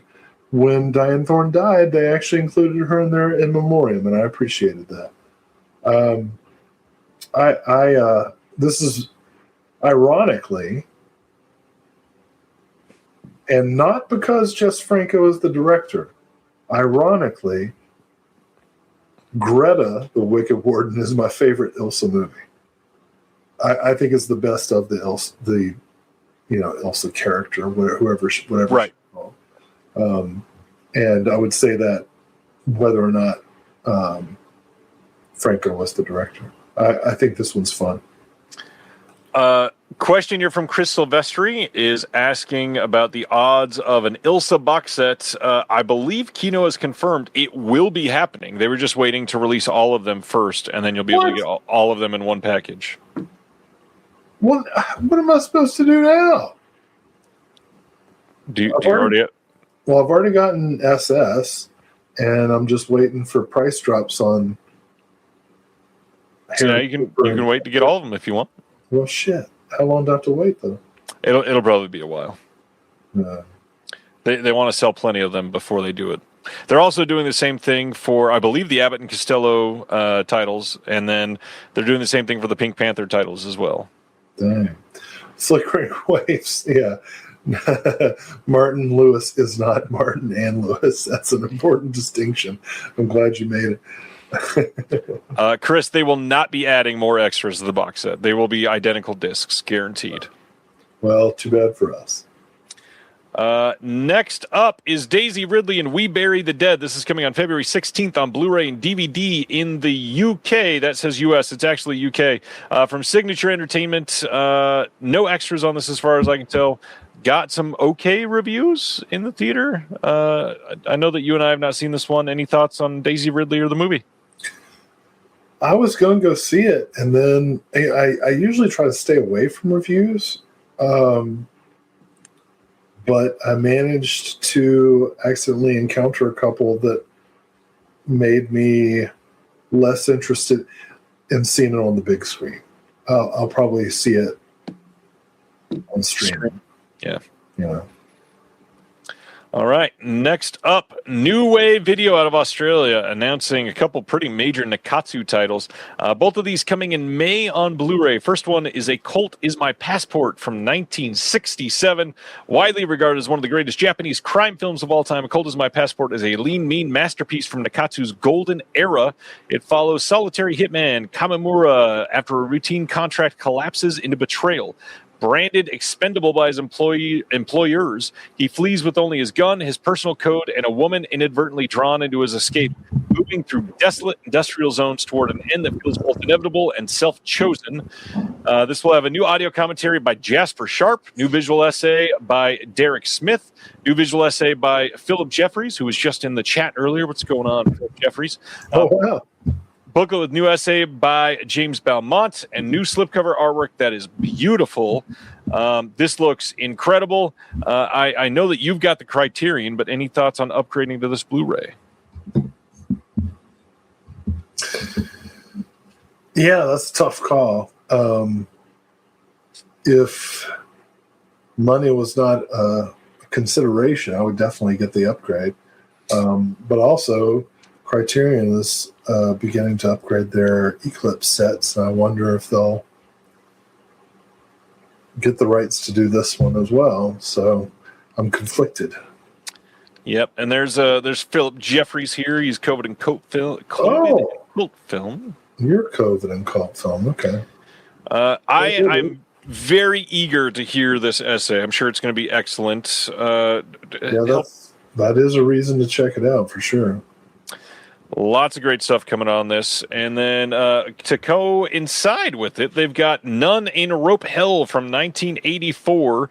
It says, after a brutal act of violence shatters her illicit affair, guilt-ridden Takako seeks salvation within the walls of a secluded convent, but the promise of absolution is a cruel illusion. Behind the convent's holy facade lies a hidden world of ritualized cruelty, domination, and forbidden desire, where a group of nuns, aided by a notorious novelist, transform religious devotion into an elaborate, twisted theater. This one is going to have a new visual essay called Kiss from a Rose, Nun in Rope Hell and Nunsploitation Cinema by Alexander Heller Nicholas. That's great. Booklet with new essay by Jasper Sharp, new slipcover design, which again, beautiful choice on the art on this. Yeah, I want both of these. That's for sure. Yeah. Coincidentally, speaking of the Batman Forever soundtrack, I wrote an essay on Slumber Party Massacre that was called Hold Me, Drill Me, Kiss Me, Kill Me. So that would be a good double feature with Heller Nicholas's Kiss from a Rose, I guess. Yeah, that's awesome. I'm assuming, have you seen this one? No. Oh, actually, you know what? I have seen this. Yeah, I mean, it was definite anyway. I have seen this. It's, what it sounds like. Mm-hmm. Oh, man. I just texted you. You should check that out. You texted me? Yeah, I'm really excited about that. All right, next announcement. Who's that? Oh, really? We'll talk after. Let's get to Imprint because they announced a lot of stuff. Philip says, I want to get a screening of A Cold As My Passport at the Lightbox. Yeah, that would be great. Yeah. Okay, Imprint announced some titles for April 29th. First, we got a 4K coming of Dark Blue. This is the first 4K anywhere in the world. This is fully restored from the negative. This is going to have a new audio commentary by Elaine Silver and Jim Ursini. Grainy dark blue, then. Yeah. We've got a theatrical trailer from a brand new 4K restoration of the inner negative for the trailer. On the second disc, we've got commentary by Ron Shelton. We've got new interview with Ron Shelton, new interview with the producers Cotty Chubb and David Blocker, new interview with the actress Lolita Davidovich, new interview with the composer Terrence Blanchard, a bunch of archival extras. Lots of stuff coming on this disc. This looks like a really fun set. This is a solid month from Imprint. I don't think I've seen Dark Blue. Have you seen this one? No. Love me some Kurt Russell, though. Absolutely. Everything is fairly priced. Agreed, Chris. This is like $60 compared to what they were pricing for a few months. So this is not terrible. Next up from them is State of Grace for the first time on 4K. This is from 1990, also coming on the same day in Australia. This is going to be a new Dolby Vision presentation on 4K, restored from the negative, commentary by the director and film historian Nick Redman. We got a new interview with the director, new interview with the cinematographer Jeff Cronenworth, new interview with film music historian Daniel Swiger, new location and Hell's Kitchen featurette, plus more new special features. All again for about $60. That's pretty great. Nice. I've not seen this one either. Have you seen this one? No. All right. Real quick answer. We're trying to get out of here. All right, let's get out of here then and spend a whole bunch of time talking about neo-noir after dark neo-noir cinema collection number 4. This is going to have David Lynch's Wild at Heart on Blu-ray, The Getaway on Blu-ray, Mulholland Falls on Blu-ray, Freeway on Blu-ray, City of Industry on Blu-ray, and then Unlawful Entry on 4K. So one 4K disc, the rest Blu-ray, limited edition, 7-disc hard box release, 1,500 copies only. We've got a whole bunch of stuff. New extras on Wild at Heart. New interview with Willem Dafoe. New interview with Dwayne Dunham. New interview with the casting director, Joanna Ray. We've got extended interview segments. These are all archival extras there. And then going to our next title, we've got Unlawful Entry for the first time on 4K ever. We've got a whole bunch of archival extras on this one. And then new 4K restoration of the trailer. I don't think there are any new extras on that one, sadly. On The Getaway, it's a whole bunch of archival extras as well. Nothing that's brand new. Cinema Force is saying, working on some essays for Imprint. They have some amazing stuff coming up after this round of stuff. I agree. We're working on another one that has not been announced yet either. Yeah? We are. Oh. Oh, yeah. No? That's Okay. right. I'd love to hear what they are, Cinema Force. Let's talk. Chris wants to know, do we think Wild at Heart will get a 4K in the U.S., and who do we think will put it out? I mean, the reality is it's owned by Disney, so the odds of it happening are not very high, but if they do, it would be Criterion, and they absolutely could get that and Straight Story in one deal. So we'll see. That'd be awesome. Mulholland Falls is coming out. This has a new audio commentary by Will Dodson and Ryan Verrill from Someone's Favorite Productions. That's the two of us. Hi. You just scared the cat. We've got a new visual essay by Clayton Dillard, film critic interviewer. Dr. Clayton Dillard. Sorry, Dr. Will Dodson. Clayton Dillard was a student of mine. That's how old I am. I love Clayton, man. He's awesome. His stuff is good too. Check it. His visual essay is worth the price of admission. It is. I know everybody's really excited about the commentary, but his visual essay is incredible. How many people are excited about the commentary? Yeah, but buy the set for him. It's pretty great. And then Freeway. No new extras, but it's still pretty loaded. Any thoughts on Freeway? Yeah, man. Don't fuck with Reese Witherspoon. I'll tell you that. I love that movie. And then City of Industry. This one is going to have a new audio commentary by John Irvin, who's the director. We got an audio commentary carried over from Steve Mitchell and Nathaniel Thompson. New interview with Famke Janssen. New interview with the composer Stephen Endelman. We've got all kinds of archival extras. And then a booklet, 126-page hardback book containing production stills and essays from Walt Chaw on Wild at Heart, Travis Woods on Unlawful Entry, Patrick Bromley on The Getaway, Blake Howard on Mulholland Falls, Jerry J. Sampson on Freeway, and Roxana Haddadi on City of Industry. Those are some huge names, and then they threw us in there. I love that. Sweet, man. Thanks, Imprint. Love this box set. This is an incredible collection of films. Love all of these. Fairly priced. Check it out. Genuinely, one of my favorite subgenres. It's pretty great. Subgenres? Huh. Yeah, neo-noir. Subgenre of noir. Neo-noir. All right. Anything else on Mulholland Falls? Anything you excited about people hearing? Well, you're not going to believe this, but Mulholland Falls is about really toxic males. Yes, it is. I know, it's shocking, right? And we get into that. But also, it is about the theory of gravity.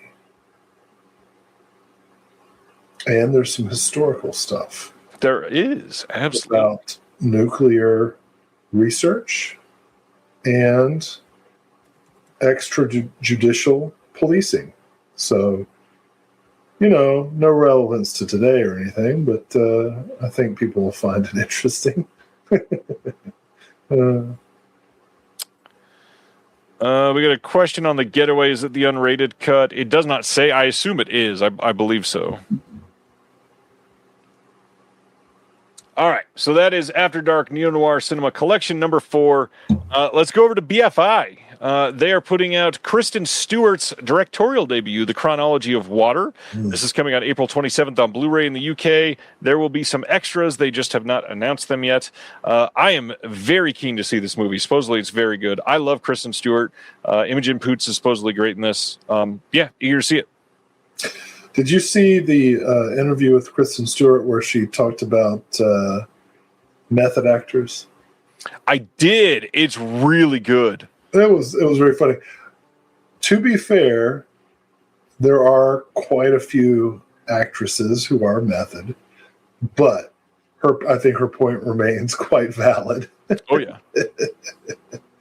And of course, it reminds me of the immortal and possibly what's that word? Possibly untrue. Alleged anecdote about Laurence Olivier and Dustin Hoffman during Marathon Man. I don't remember this. The story goes that to prepare for a scene of Marathon Man, Dustin Hoffman insisted on sprinting around the block a couple times to get out of breath, but it wasn't enough for him to get into character, and he asked Laurence Olivier for his advice, and Olivier said, "Why don't you try acting, my boy?" Apocryphal, that's the word I was thinking. Possibly an apocryphal story, but given the characters involved, it definitely could be true. Amazing. I do find method acting exhausting, but whatever it takes to get to do what needs to be done, fine. Next up, The Cars That Ate Paris getting a 4K release. I mean, yeah, that was apocryphal. May 25th. You're apocryphal. I don't know why, but I want. This is such a stupid joke. The moment you said that, I heard, I got a pocket full. Oh, it doesn't work. Pocket full of sunshine. Never mind. It's a music thing. It's an easy A joke. I'll tell you when you're older. The Spin Doctors album, Pocket Full of Kryptonite. No. Pocket full of sunshine is a joke. May 25th on 4K in the UK is. I like the Spin Doctors. I don't care what anybody says. The Spin Doctors are fucking great. Whoa. No, I don't like them anymore. New 4K restoration of Peter Weir's Ozploitation film, The Cars That Ate Paris from 1974, coming out on UHD. We've got some extras, limited edition, 2-disc set, newly restored in 4K. This also has The Plumber from 1979, a 76-minute film remastered in 2K, presented on Blu-ray. It's Peter Weir's made-for-television thriller following the anthropology student and her husband whose lives are disrupted when an over-familiar plumber begins intrusive repairs. This is a classic one to pair with The Farmer. The plumber. So, your problem is your toilet's going the wrong way. The first concert I ever saw was Screaming Trees opening for the Spin Doctors. And I, against everything in my anti-mainstream, anti-hippie punk rock facade, I enjoyed the Spin Doctors' performance. They were quite good. Clouseau does not like the Spin Doctors. That makes sense. Yeah. Next up, we've got May 11th, a Blu-ray coming of Redbeard from 1974. This is the Akira Kurosawa film. That's what you grow. You got a ginger beard. Not really. You dye it. Not really. Dye beard. Not really. This is Kurosawa's last black and white film. And this is the final film with Toshiro Mifune with Akira Kurosawa. It's going to have a newly recorded audio commentary by Kenta McGrath. Akira Kurosawa, It's Wonderful to Create, Redbeard from 2002. Alex Cox from 2003 talking about Redbeard. And in the first pressing, there will be a book of new writing on the movie, and all this means this will likely come out from Criterion in the next 6 months. Pretty much guaranteed. Well, it's a great fucking movie, man. All right. I'll tell you that much. So I've heard. You haven't seen it? I've not seen Red. Oh, just you wait. You're going to love it. Kubrick Lover says, did I say 74? Wasn't it 64? I thought it was 74. It might be 64. I might be wrong. I think it's 64, dude. All right. Well, whoever wrote this announcement's a fucking idiot then.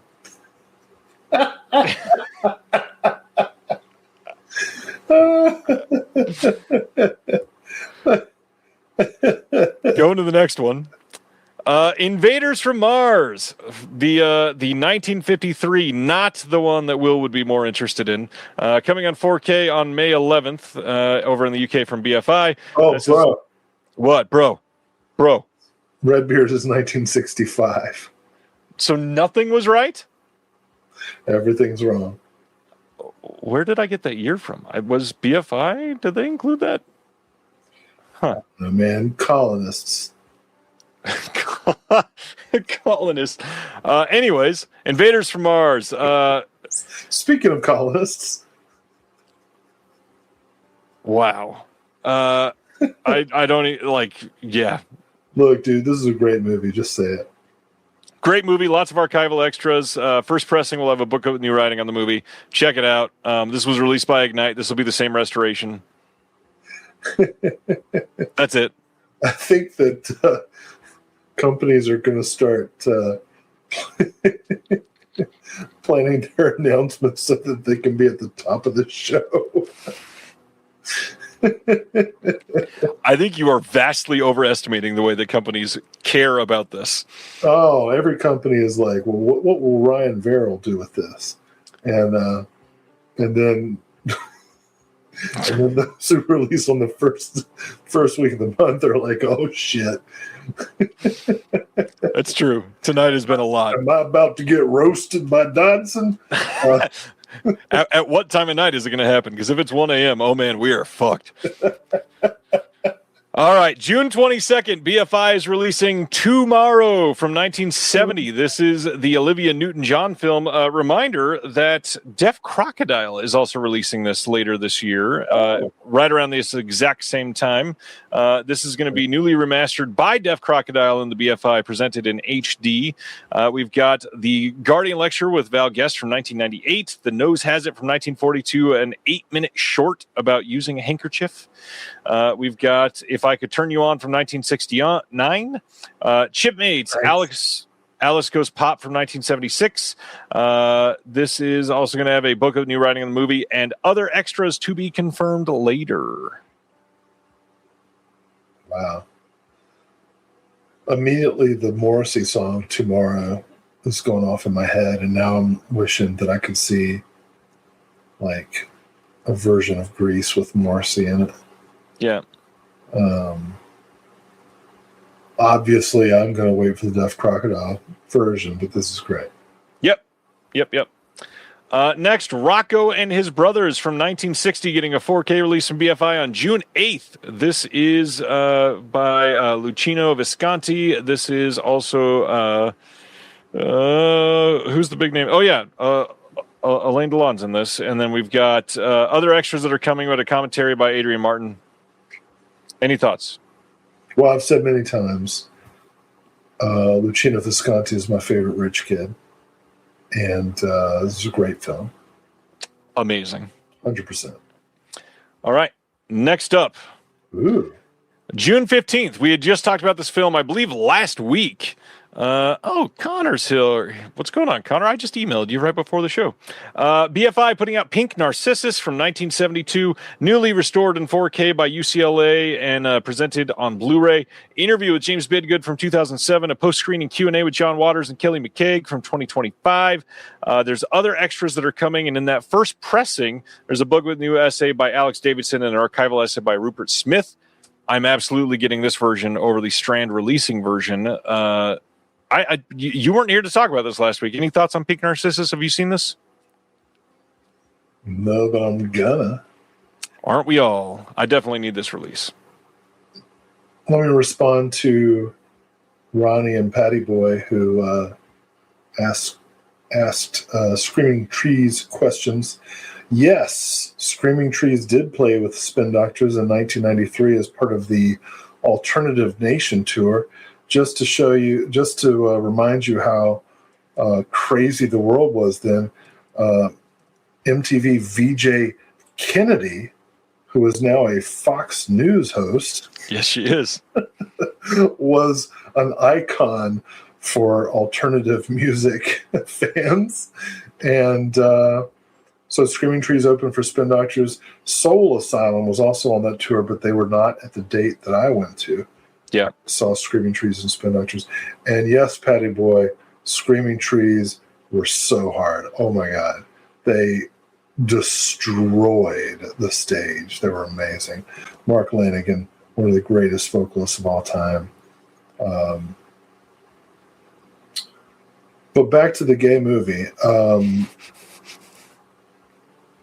This says everything I need to. This cover tells me everything I need to know. Yeah, it even has a 4K restoration. And as many of my friends would say, I'm all in. Wow. All right, we are almost done with this week. Kino putting out The House of Seven Corpses from 1973 on 4K in conjunction with Dark Force Entertainment, working together on it. New audio commentary by David Del Valle and David Dakota, as we have said on the show many, many times. There is David Dakota. It's an inside joke from the show. Yeah. Oh, we've said it. I don't watch one. No, I know. Yeah, and you've never said it. All kinds of archival extras on here. We got audio commentary by the associate producer Gary Kent. Archival interview with the actor John Carradine. Demon Dave and Joe Savage Tracks Volume 5 featuring Randy Cognata. House of Seven Corpses. I love that somebody else asked otherwise. Where are the other 993 corpses?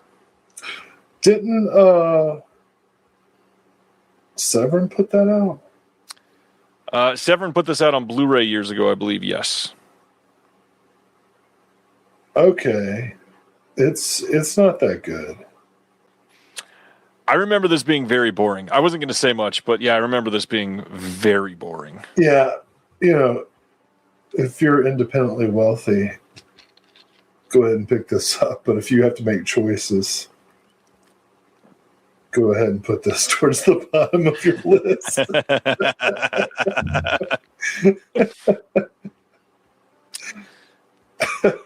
Next up, April 28th, Blu-ray from Yarrow? Blu-ray from Raro Video coming through Kino distribution of So Young, So Lovely, So Vicious from 1975. We've got blonde teenager Angela is not happy about her father's choice for his new wife, Irene, and does everything she can to destroy their relationship. Aided by her sleazy boyfriend, Sandro, she digs deep into Irene's past and discovers traits of mental abuse. Irene had been traumatized by a failed lesbian relationship and had latched onto Angela's father as a means of preserving, I can't speak now, her sanity. Angela seduces Irene in an attempt to blackmail her, but ends up falling in love. Tragedy strikes when Sandro intervenes, pushing Irene over the edge. This has an audio commentary by the Wild Wild Podcast Boys, Adrian Smith and Rod Barnett, and feels like a must-watch for me. This one sounds wild. Tura Laura Tura. Come on, Irene.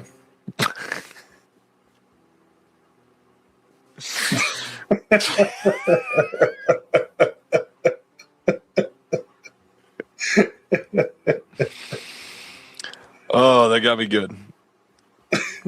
My original joke was going to be that title describes my kids, but then I looked at the cover and was like, I don't want to connect that to my kids. Yep. But then I did it anyway. Yep. Yeah.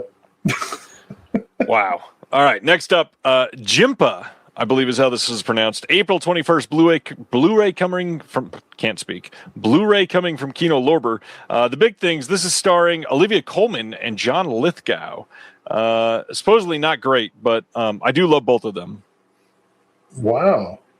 Who said, did MAGA say that? Who's MAGA? I don't know. Just looks like a lesbo movie. Wow. April 14th, Blu-ray coming from Kino of Said with respect. Time In from 1919. This is going to have brand new audio commentaries by Tim Lucas. I don't think it's pronounced Time In. Time Out? What is it then?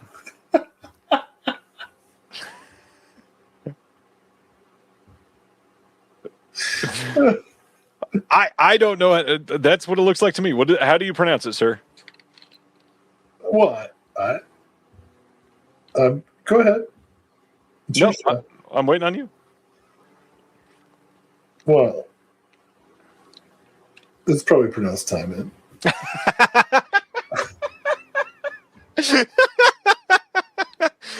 Tim Lucas recorded brand new audio commentaries for all 8 episodes here, and he was thrilled about that because he tried to do that for the Foyad set that Eureka put out, but he was not able to do it in time. So now he kind of justified his position on that. And that's out of print. I really wanted that. They all got singular releases. The big box set's gone, of course, but you can get all of them still. But I want the box set. Well, and it's going for big money on eBay too. Boy, I know. I hate that I have an alert set up for it, so every time I get excited that I might get a deal, and no, it's $300+. All right, next up, Kino putting out a DVD of Islands from 2026. What? DVD only. In this twisty thriller, a tennis coach at a tropical resort finds himself at the center of a missing persons mystery. Tom teaches tennis during the day and parties at night. When an enigmatic tourist arrives, Tom is unable to shake the feeling he has met her before. Tension and attraction grow until her husband disappears and the police suspect Tom. So I do know plenty of people who, thank you, Rilton Fine Art, or Rylton Fine Art, or Realton Fine Art. It's R. Hilton Fine Art. Oh. No, I don't know what it is. Teeman. It's pronounced Teeman. As in, that lake is teeming with salmon. That Louis Fusillade movie Teeman.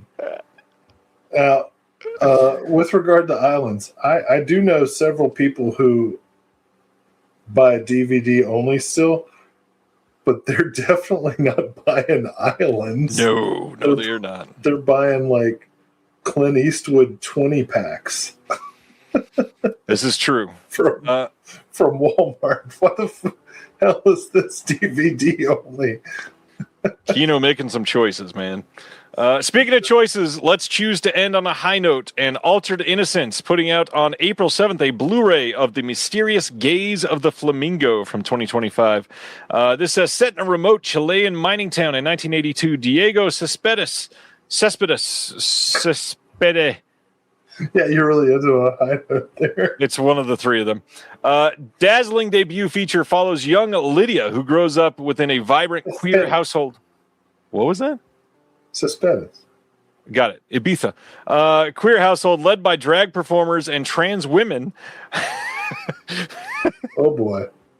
When a mysterious illness rumored to spread through the gaze between men, when a mysterious illness rumored to spread through the gaze between men. Can you clarify?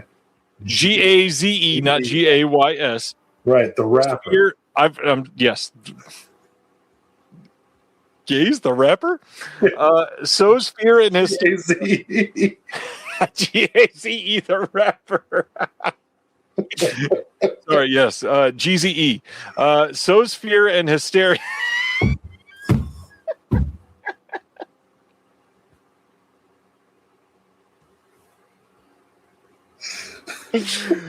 Sows fear and hysteria. The community becomes the target of suspicion and violence through Lydia's eyes. Thethbetheth, is that what you said? I know, I'm just messing with you. Crafts a haunting allegory of love, myth, and prejudice that reimagines the early AIDS era as a queer Western with poetic intimacy and desert dry surrealism. Okay. This looks amazing. Altered Innocence is always amazing. Automatic must buy. The phrase desert dry surrealism, not good. I don't know what that means. It doesn't sound good. But everything else sounds amazing. Well, in case you forgot, let's talk about what's coming out next week. Playtime. Go back. I endorse this. Okay.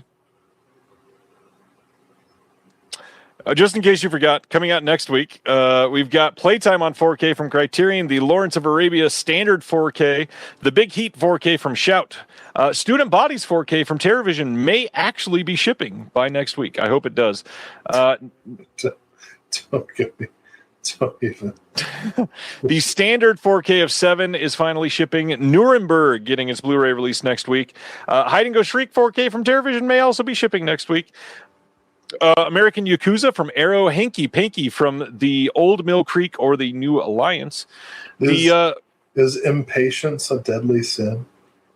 Last I checked, no. Okay. The Odd Release of a Woman Under the Influence from Criterion is coming out next week. That's still just a Blu-ray. Release. Well, yeah, because you would think if they broke that out from the box set, they would make it 4K, but they didn't. I don't think those films quite justify 4K, but you don't think A Woman Under the Influence justifies 4K? Well, the production context, I think Blu-ray, a good Blu-ray, is probably sufficient to me. I get it, but the cachet of that title, I would expect it. I mean, if Vinegar Syndrome was putting it out, it would definitely be 4K. It'd be the first 8K disc. Cruel Intentions coming back in print next week. Rockers 4K coming from MVD. Heads up on Rockers. There was an error on the... Damn it! No, hold on. It's not that bad. There's an error on the commentary. They thought that it was a full feature-length commentary, but it is a select scene commentary. So when you get it, it still says feature-length on the back because they thought it was, but it is select scene. We're right here. We are. Who better to talk about Jamaican culture? It's true. I'm a big ska fan. Get the fuck out of here. You like Real Big Fish and think you're a ska fan? But I saw the Toasters. I love true ska. Oh, God. Last Greeting and Patchwork from TerraVision may be shipping soon. The Toasters. I liked No Doubt when the brother was the singer. The Mermaids of Tiburon from VCI coming soon. The Basement Horror Anthology might be shipping from TerraVision soon. Big Boobs Buster coming next week. Every time it's might be. I mean, we don't know. The Ugly from Unearthed Films, featuring me and Howard S. Berger on that disc. Check that out. The Raw ones from VCI. Teuvo Tulio from Deaf Crocodile. The Standard will be shipping next week. We've got the Black Scarab, End of the World from Full Moon. Jack and Sarah from MGM. New Religion from TerraVision, maybe iffy. Year of the Rabbit also coming next week. And that is about it. Are you getting playtime on 4K? Yeah. Oh, are you still current on Criterion? Like up, to the last sale. Yeah. That's incredible. That is dedication to something crazy. Hey, Willie, we did it. We're done. Yeah, when I die, everybody will be like, wow, look at this legacy. Look at the spine numbers. I mean, he should have fixed L3, but What? that was an actual spine joke. Oh. Yeah, I probably could use some more. Yeah, dude. Freaking Tati, baby. Hey, if you like Jacques Tati, can I recommend, if you haven't seen it yet,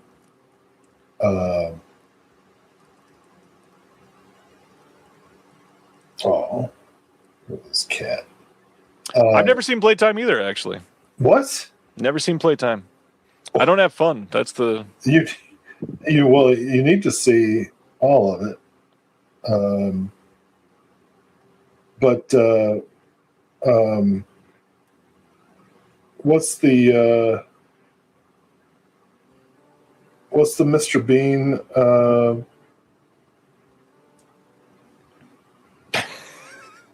what's the Mr. Bean film? Which one are we talking about? Mr. Bean's Holiday. Mr. Bean's Holiday it's an homage to Jacques Tati. And it's incredible.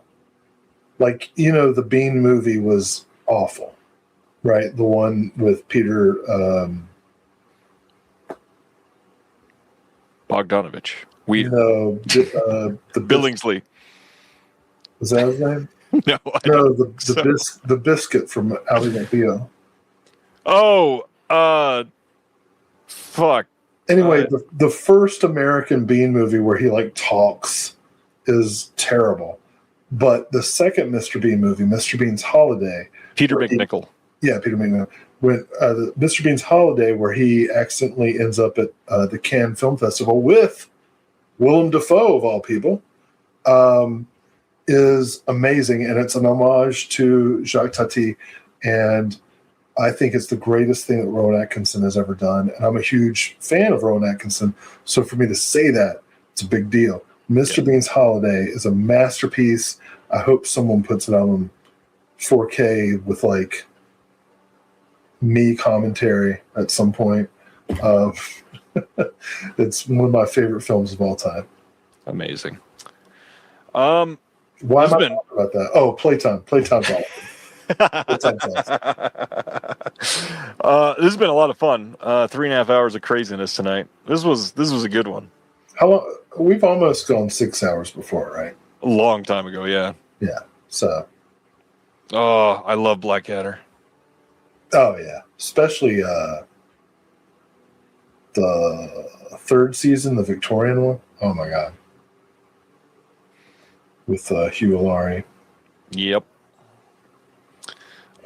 Anything else you want to shout out, talk about before we call it a night, my friend?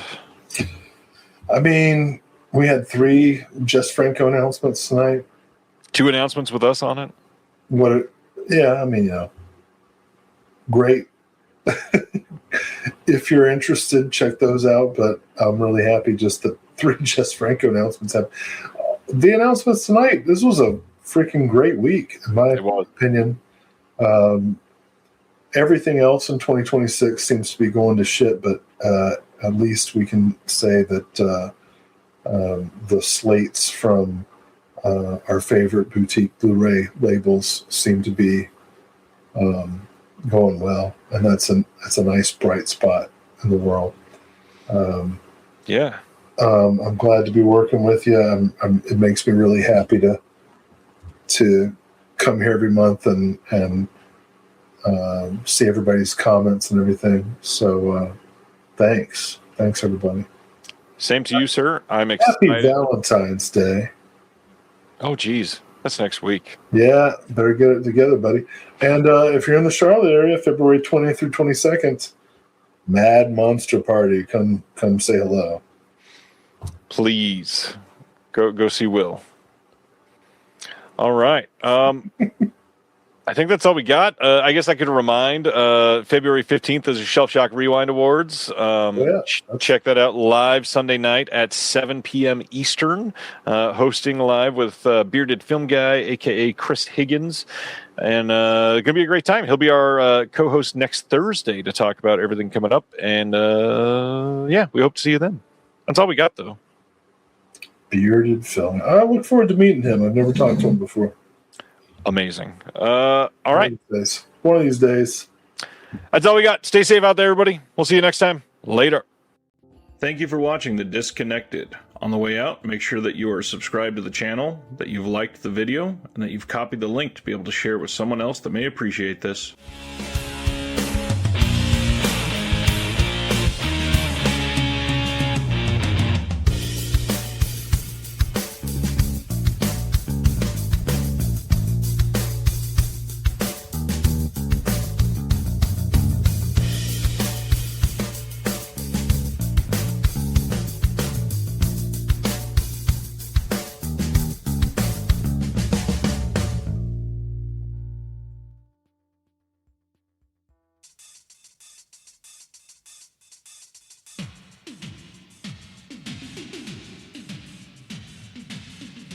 Greetings, welcome to Two in the Pinku podcast. Experience a deep dive into softcore Japanese sexploitation cinema from the 60s up into the present, with an emphasis on sleaze and seduction.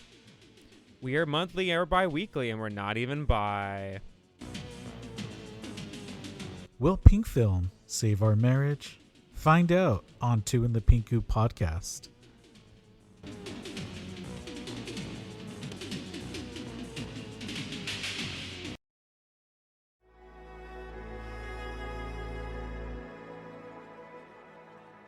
Thank you for listening. To hear more shows from the Someone's Favorite Productions podcast network, please select the link in the description